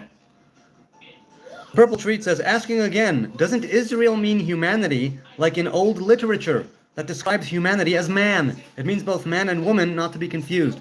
Israel means ki sarita im Elohim. Yisrael, sarita Elohim. It means you have strived or struggled with God. That's what that means. There are also different anagrams of Yisrael that are put forth in the Kabbalistic texts. Yashar El, Shir El. So it has different meanings, but basically it's, though, as Jordan Peterson said, those who wrestle with God. That's what it is. Peach State here, that's Virginia? Am I correct? Hey, Chad USA.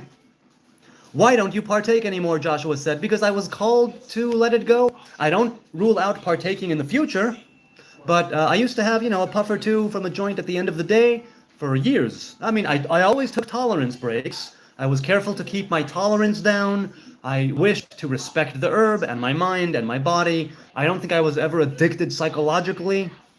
I tried always to be a high-functioning stoner and not a low-functioning pothead, and that's what I go with, and that's what I advise people who partake of marijuana to do. Be a high-functioning stoner, not a low-functioning pothead. And then I was called to let it go, so I did. Okay. Why Jew have long hair, Omer says. Well, depends on the Jew.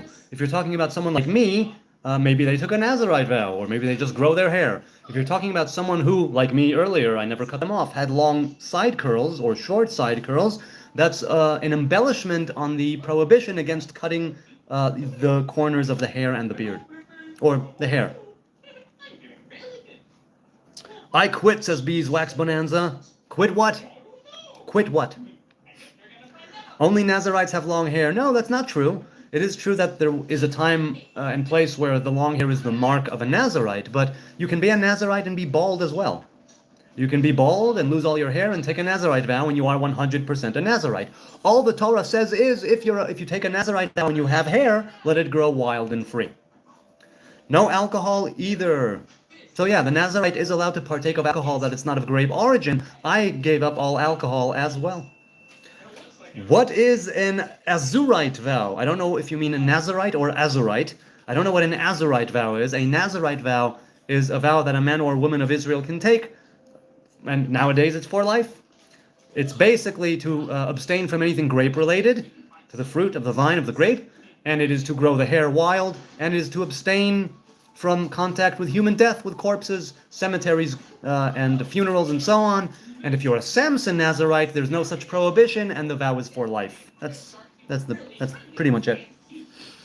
P-Boy says, hello, Hebrew, how's life in Israel? Life in Israel is always, it's difficult, it's challenging, but it's very graceful, very filled with wonder. Truly it is. Are you safe? Yes, I am. I would like to visit Judeo-Christian homeland, but a bit scared of the conflicts going on. And you're not the only one who's scared of coming here because of the conflict. But yes, we are indeed very safe. Are you Rasta? No, I'm not. Reese's Pieces.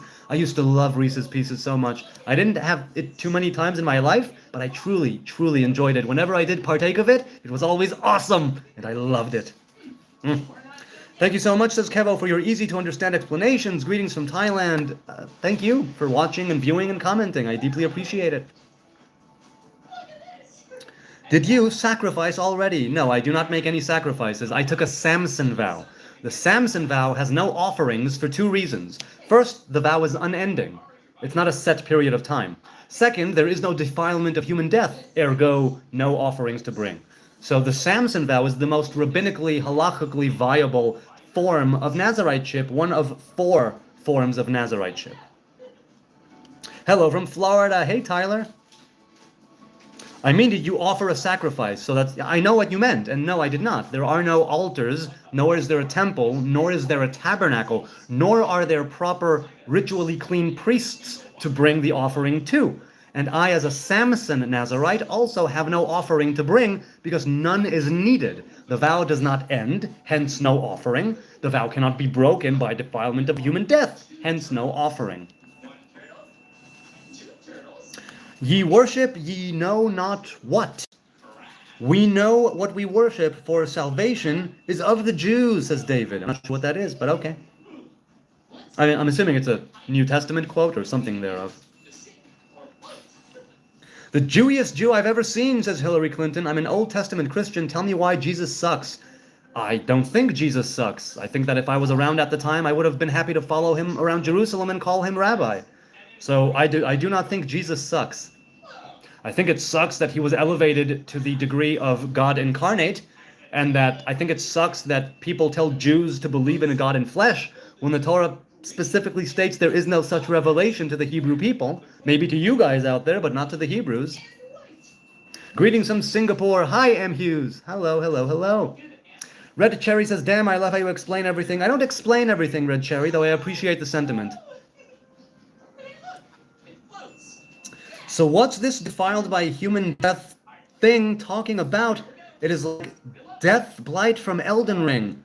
Hey, Fred Uckers, I don't know. I've never played Elden Ring. It's a game, right? Or is it a book? I think it's a game. At any rate, I've never played it or read it. Sorry.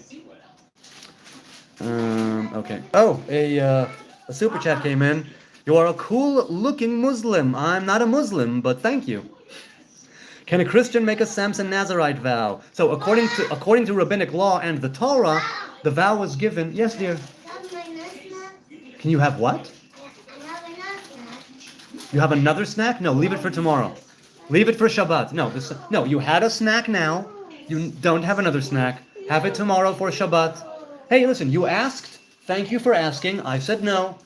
Maybe later, but I think you should keep it for Shabbat. So the vow was given to the children of Israel. It says in Numbers 6, speak to the children of Israel and tell them, wait, I'm in the middle of something. No, you're not allowed. You are not allowed, no. Of course it's tasty, but it doesn't mean you're allowed to eat it. You just had a snack. It says, speak to the children of Israel and tell them if a man or a woman wishes to take a Nazarite vow, here's how it's done. So, rabbinically speaking, according to rabbinic law, a man or a woman who is not of the Hebrew tribes may not take a Nazarite vow. However, most of the Nazarites that I've come across on YouTube are non-Jews, Bible reading Jews who got the call to take a Nazarite vow. So even though they're Christian or whatever it is that they are, they felt really compelled and called to this Nazariteship. And what I tell them is this: are you proper Hebrew Nazarites? No. Does it matter? No. Because you took a solemn vow before your Creator, and that has merit.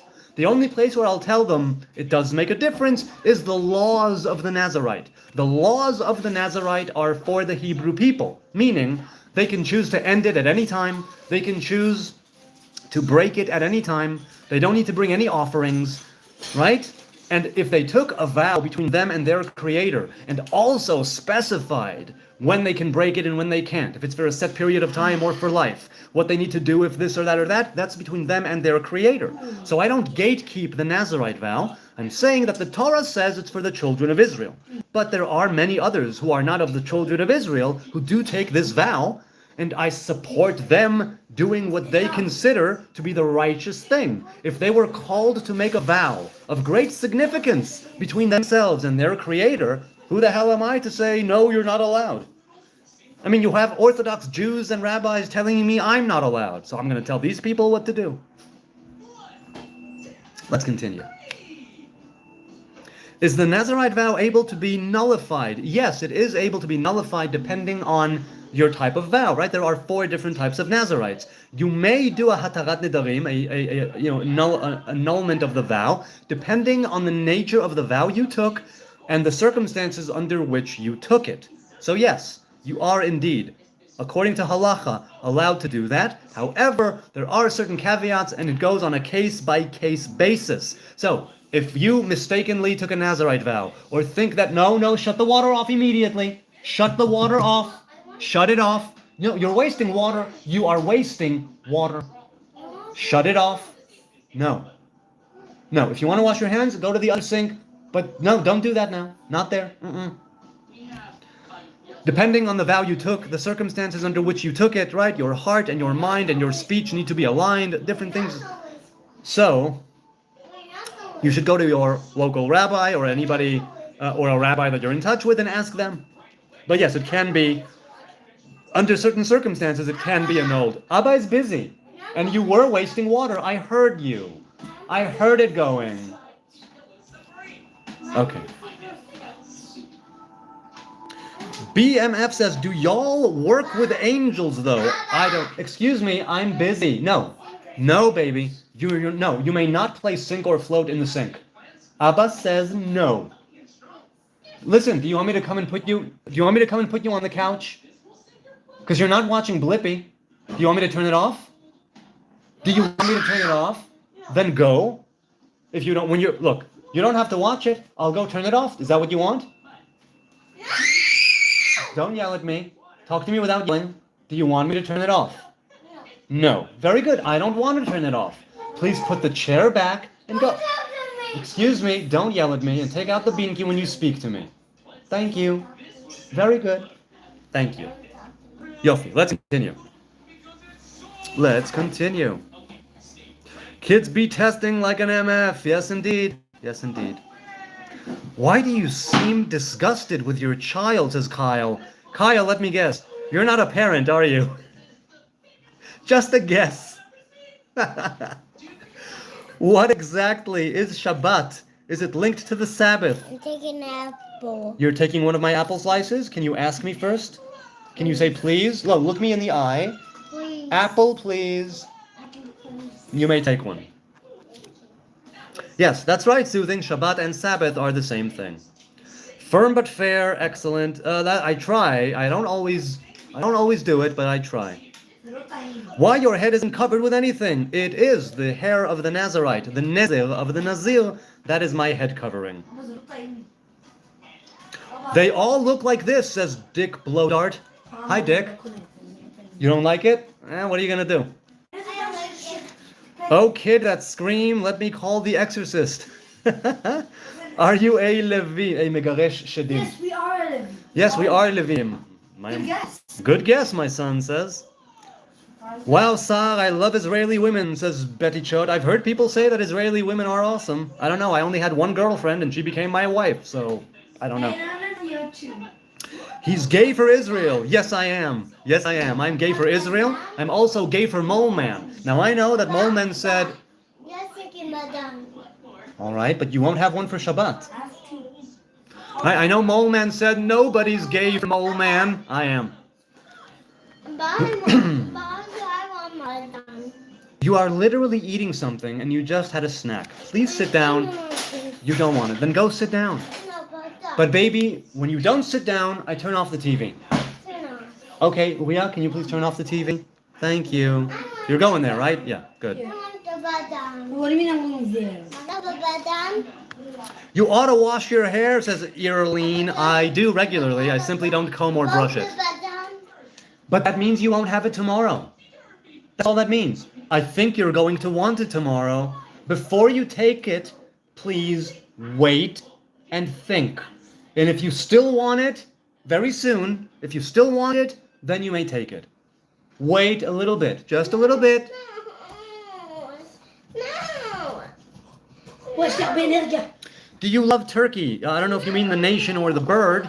I suppose I love both. No. You can't eat the bird. No. Have you ever ate turkey? I have eaten turkey.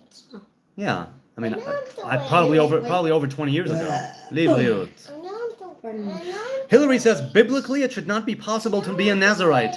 What are you talking about? A Samson Nazarite is totally viable halachically and historically. Hillary Clinton, you don't know Bible or halacha if you're saying that it's impossible. Sorry, man. Never speaks out against Israel's genocide. There is no Israeli genocide. You must be mistaken. Yes, you may have the water. Wait, no. Don't fill it up. Have what's in the bottle. I don't want you using the faucet. No. What's in the bottle? No. Then no, you may not. Yes, that you may not. Okay, if you're doing it, then yes. No, I don't think so.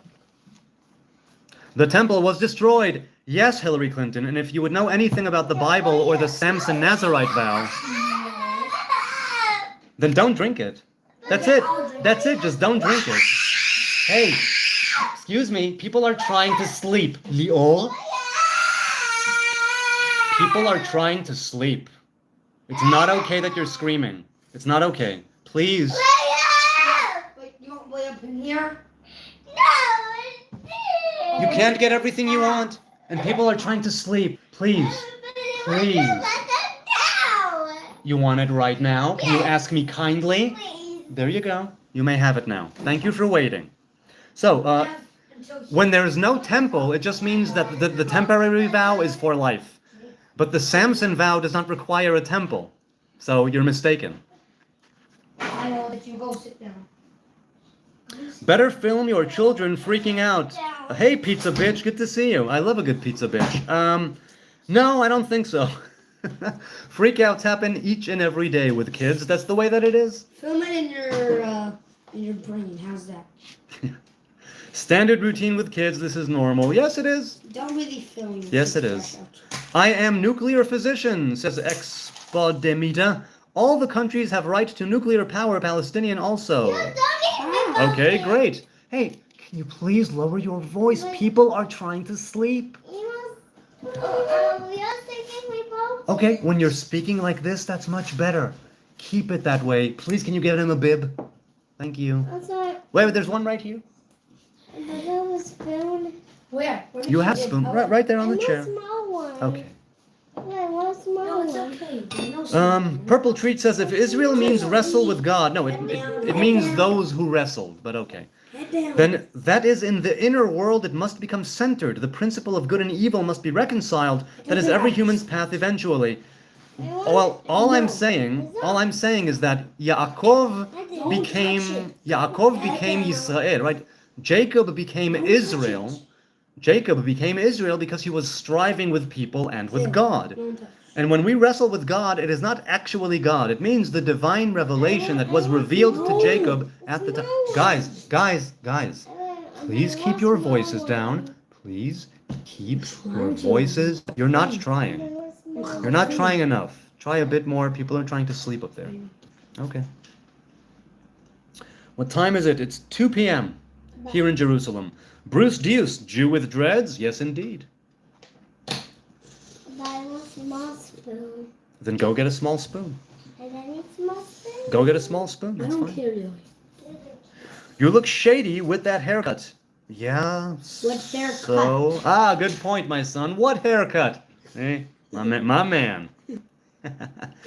Yeah, it's okay to look shady. I'm not here to win anybody's. I'm not here to win a beauty contest or a popularity contest. Truly.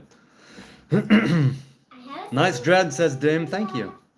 The temple was destroyed. How did you complete the steps? Hillary Clinton, understand what I'm saying to you. The Samson vow has no offerings.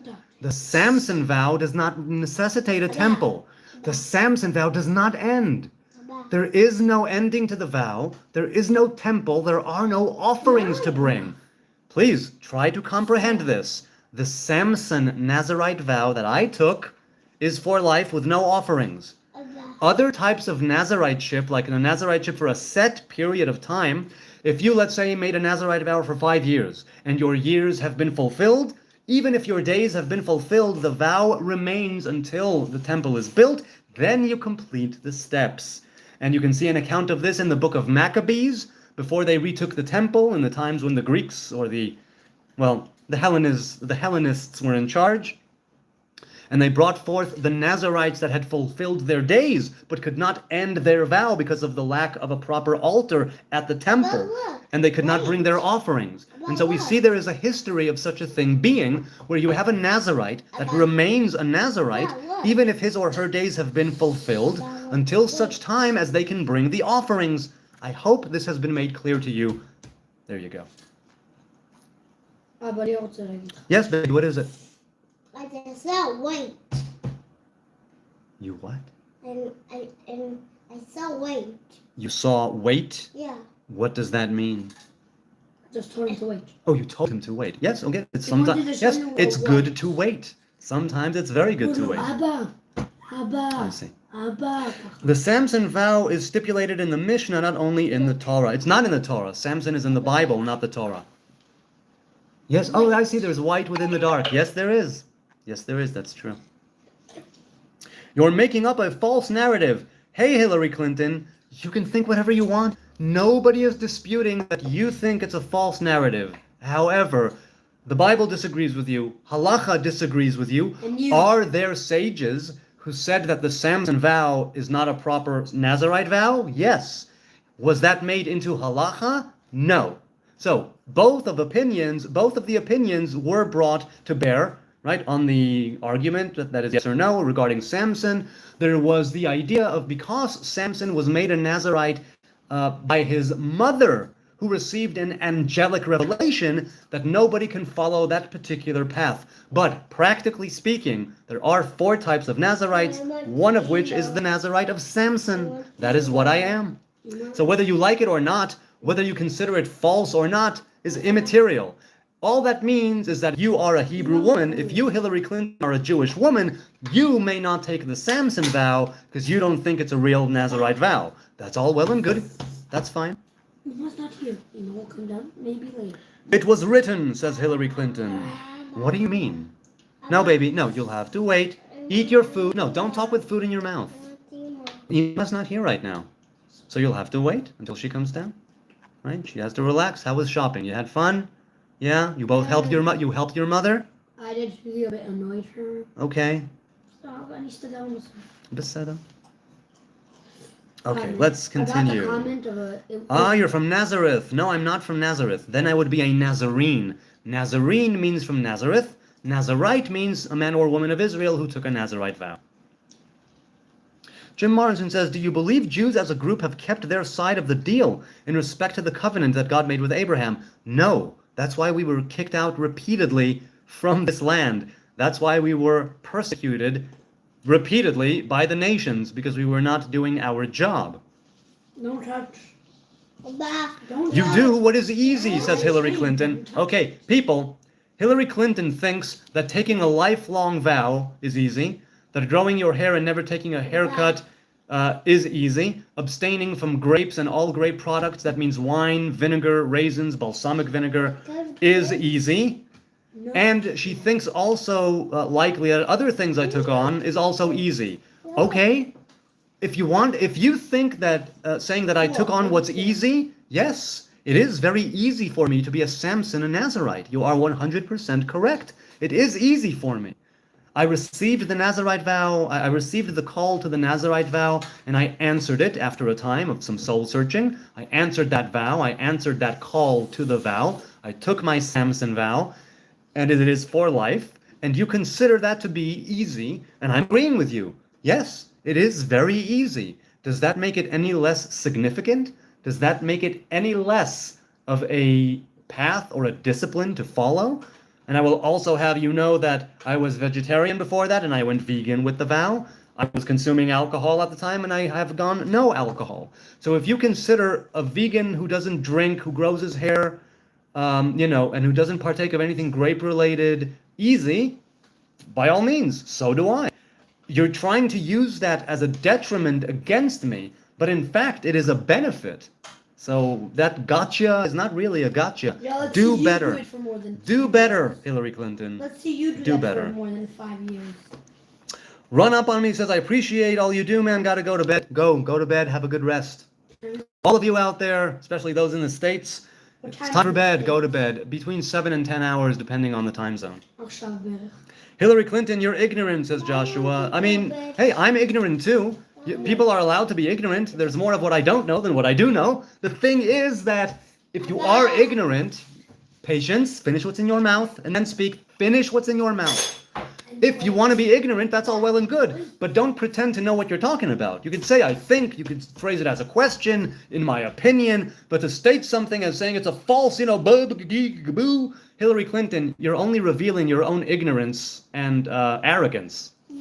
And those are two things that you don't want to coincide. The arrogant, ignorant one, it's not a good thing. Not a good thing. But look, this big... You are nothing, brother, yet you see yourself as a Nazarite. First of all, I agree. I am nothing. Thank God. I am indeed nothing. I am a simple dumbass in the Middle East, the lowest of the low. La briut, to your good health. Okay? And I see myself as a Nazarite because I literally took a Nazarite vow, and I've been keeping it for over 16 years, very religiously. So if you consider me to be a fake Jew or a fake Nazarite, an imposter, somebody who is a false narrative, whatever makes you feel good about yourself, Hillary Clinton 8D, it seems that you are... Excuse me, wait. You still have food in your mouth. Look. Good. What is it, baby? What means 62? What does it mean, 62? It's a number. A number. It says the number. So it's not that I see myself as a Nazarite. I literally am a Nazarite. I adhere to all of the laws of the Samson Nazarite-ship, and I hope to go to my grave, back to the ground, still under this vow. You're going to have to bring proof to your assertion that I only see myself as one and am fake. Many people have made that assertion and have brought forth that contention, and I've had to tell them, yeah, I get why you would think that, but halachically, religiously, historically, by any measure and any spectrum of analysis, I am a Nazarite. So that may burn your ass and scold your clit, but what are you going to do?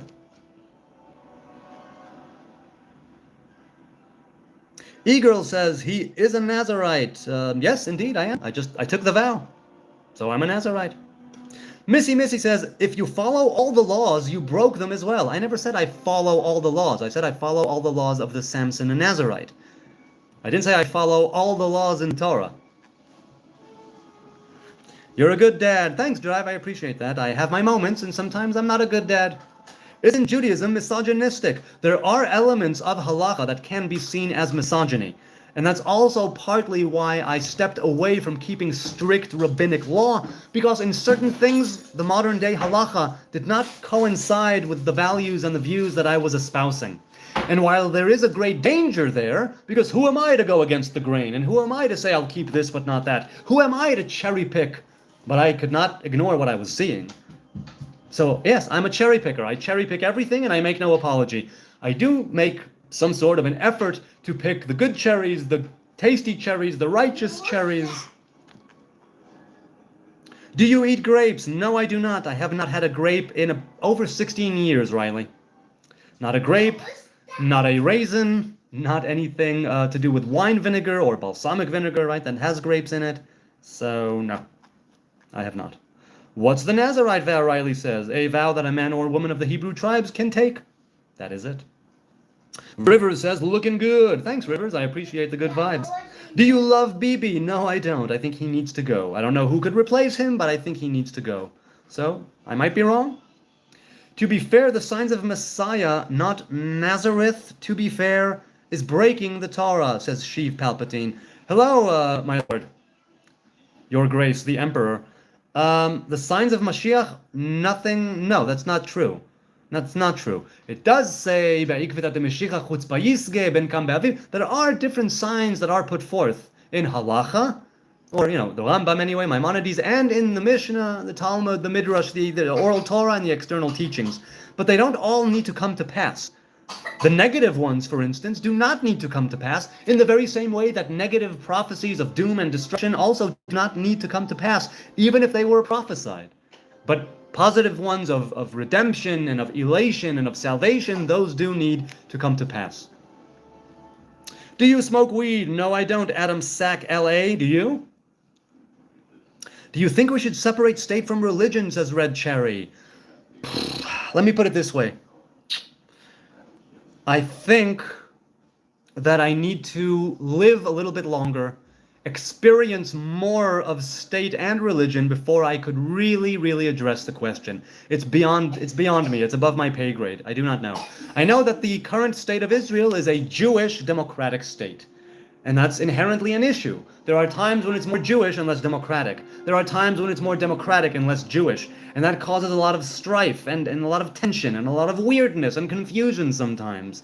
So I really don't know what to tell you. I don't know what to think about state and religion. I can see arguments for separating church and state, or state and religion, and I can see arguments against it when it comes to the Torah. So I don't know what to tell you. Psycho, says PW. Yes, I am a psycho. Ah! Yes. Attention, rich flora and fauna in his hair. Yes, indeed, there is a lot of flora and fauna. How is it living in Israel?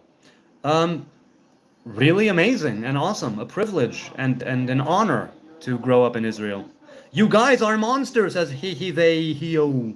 Yes, many people see Jews as monsters, usually because they are spoon-fed anti-Jew hatred and poison from the time they're very young. Life is beyond your pay grade. Yes, PW, I agree. Life is beyond my pay grade. But I'm doing a pretty good job, all things considered, living life. But we're all just trying to figure things out. And that's what I'm doing here. Torah is against it? Yes. Torah is against it in the sense that it's the Torah that should be the law of the land. But, right, a theocracy, a monarchy, there's a theocracy, let's say, right? But, or not necessarily a monarchy, that's only if a king is elected, is crowned. You don't need to have a king, but if you do, there are the laws of the kingdom. Argue that oppresses women in every religion. I think that oppressing women is not okay. Oppressing men is not okay. I do think that women and men are equal but different, and this is something that halacha tries to facilitate in the modern day Jewish way, and in the past as well. But at the time when it crosses the line into oppression, then I'm against that. But to say that there are the two different, right? We are dimorphic mammalians, right? We are dimorphic mammals. We are male and female. And so, when it crosses the line into oppressing, that's when I go, nope, I don't want that. That's not too good. So there you go. How were you able to reconcile cherry-picking commandments if God gave Moses the Torah on Mount Sinai? Because from what I was seeing here in Israel and from the religious crowds and the religious leaders at the time when I decided to go off the derech, I decided to reconcile it by going all in on the principles that I do believe in. In other words, you can't keep all 613 commandments. Some are for kings and some are for prophets, and some are for men and some are for women, and some are for... Could you lower it a little bit? Thank you. Okay. And some are for Noahides, for instance, right?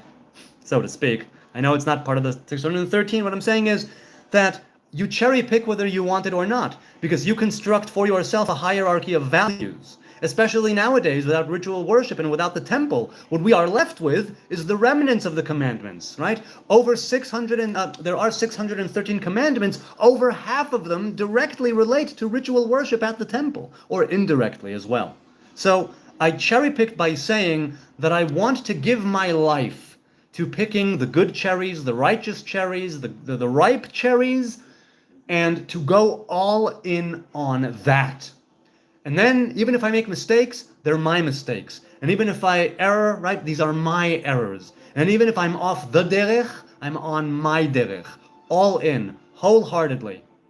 And I saw, as I was getting the call to do this, alongside, right, before the call to the Nazariteship and to things that it, right, and the fact that and the fact that the Nazariteship, as I see it, is part of the sanctification of life, right, the sanctifying of life, and holding on dearly to the tree of life in a way that incorporates Torah and commandments, but within a certain frame of mind, right, within a certain paradigm.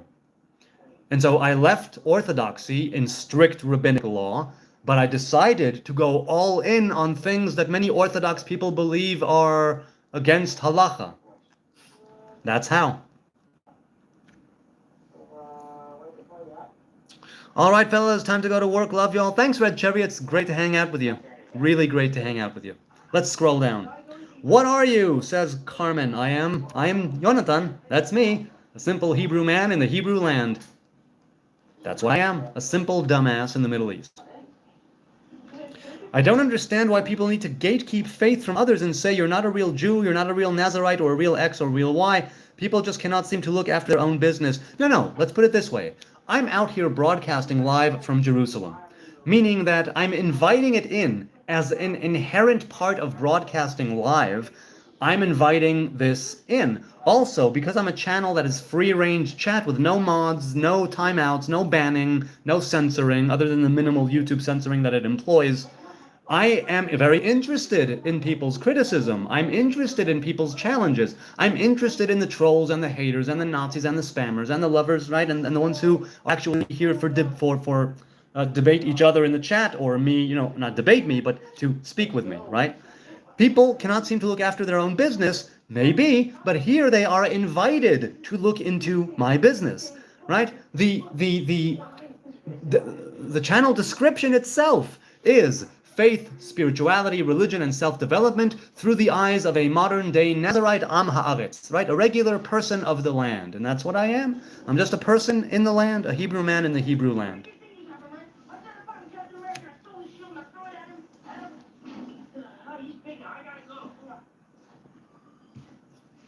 Okay, are you against the Zionist state of Israel? No, I am very much pro-Israel and pro-Zionism, but I do not excuse what anybody does in the name of Zionism just because they call it Zionist.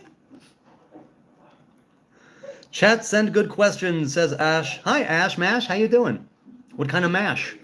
Have you watched Evangelion? No, I have not, Chrysalis. I have not. Explain Zionism, please, says Dawn. Zionism is the idea of the people of Zion returning to Zion. We have maintained a presence here for over 3,000 years, and that's what it is. Zionism has its roots in the Torah, in the book of Deuteronomy, and its modern-day roots in the middle of the 19th century. The modern-day Zionism began as an offshoot of secular, socialist, enlightened thinking, but religious Zionism very quickly also joined the fold.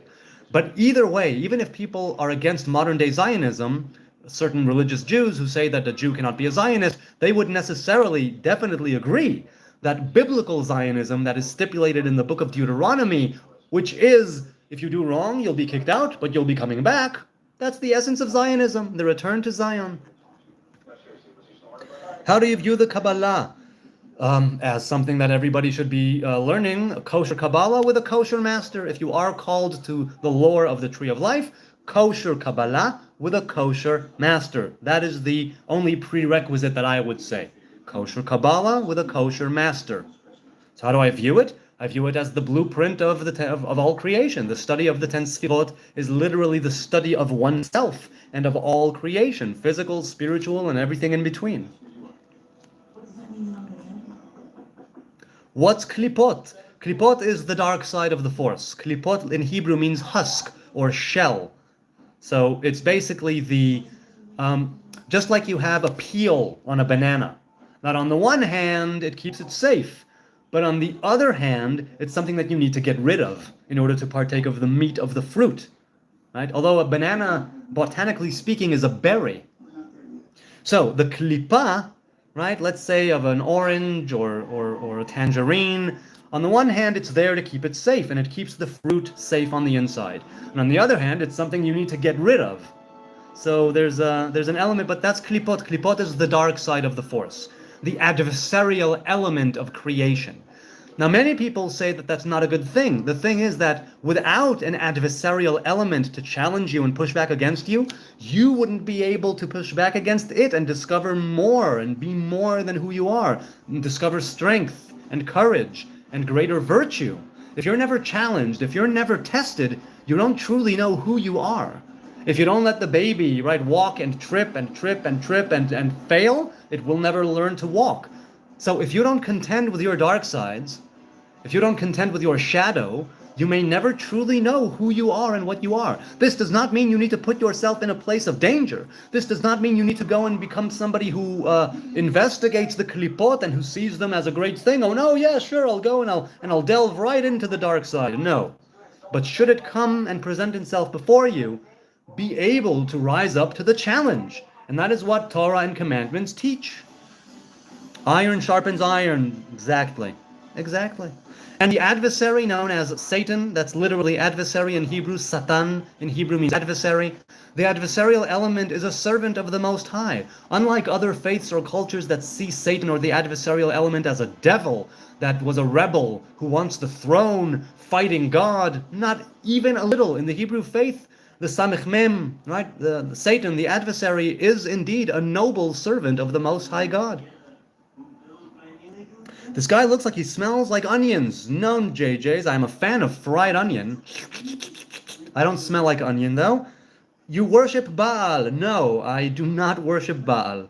Thank you, Bezer, though. I know that many people think that Jews worship Baal. It's not even close to being correct. And even if it was in the past, in the beginning of the time of the Second Temple, the inclination to worship false deities was taken out of creation for the Jews. What is a kosher master? Another prerequisite for studying Kabbalah, elaborate. Well, ashmash, it depends. There are some people who still hold to the old prerequisites, being married, being over 40, having children, likely, ideally anyway, if not likely, then ideally, and already keeping the Torah and the commandments, and studying oral law, Mishnah, Talmud for many years, and halacha. That used to be the prerequisite for engaging in the world of the Ten Sfirot, right? You have to be of a certain age, with a certain status of partnership, and already have a lot under your belt. However, with the coming of the Arizal a few hundred years ago in Tzfat and the renaissance of the Kabbalah in the Hebrew people, the gates have been thrown wide open. Not least of which with the internet. And so the gates of knowledge are here, which is why a kosher Kabbalah from a kosher master, that is the only prerequisite that I would say. Right? If the kosher master is willing to accept you as a student, that means that you are already there to receive. If the kosher master sends you away, it means you still have work to do. Come back in a year, come back in 5 years, do some inner work, right? Cultivate that personality, character, be a good person, try to be humble and righteous and simple and walk before God with all of those good attributes that you acquire through wisdom and experience and learning. Try to better yourself and then take another shot. Or go to a different Kabbalist who might accept you as a student or a disciple. I don't know, to each his own. But if there was one thing that I would say, because Kabbalah is something that's very, very, what's the word I'm looking for? It's very potentially dangerous. Very dangerous, which is why you need kosher Kabbalah with a kosher master. Now, will there be a time where you can veer off the path and leave your master? Yes, likely. To each his own. Like the Zen Kohen says, and I mentioned this many times, when you meet the Buddha on the road, kill him. In other words, there's times when you meet somebody enlightened, but you're not there to learn from them. You're there to do your thing. You're not there to be taught. You're there to act. So, let us continue. Dangerous how? Dangerous because if you learn it the wrong way, and if you practice improper methodology, if you will, of learning Kabbalah, or of practicing it, if you're a practical Kabbalist, it can lead you to engaging with the dark side of the force, all the while thinking that you are engaging in the purest and most sacred and clean of messengers and of names and of doings and dealings. There have been several instances, even recently in the state of Israel, where Kabbalists of a very high stature or status were exposed as being, as engaging in reprehensible things, all the while thinking that they were serving God in the best, most pristine and pure way. But what they were receiving really was instructions from the dark side of the Force, from the klipot. So, in that sense, it is very dangerous, which is why I say kosher Kabbalah with a kosher master who will accept you as a student or a disciple. What happened with those Kabbalists? Could you elaborate on the story? No, I can't elaborate because I don't know what goes on now. But they were certainly stripped of their, thrown in jail. They were thrown in prison. That's what happened. They were put to trial, I think, and thrown in prison. And certainly they were shamed by their communities and excommunicated by their disciples. What are you going to do? Can you do a heavy Hebrew accent? Yes, I can. I can talk like this if you want, and I can talk like in Israeli for the entirety of the live stream. I can do it kol hazman. So yes. Maggie Penny says, I'm learning about my Jewish roots. As I was brought up in care, my bio mother Janet was Jewish. So was her parents, my grandparents, the surname Golden. Voila, Golden. So yeah, learning about your Jewish roots. Can you give me something you've learned recently, Maggie? I'm very curious. What have you learned recently about your Jewish roots?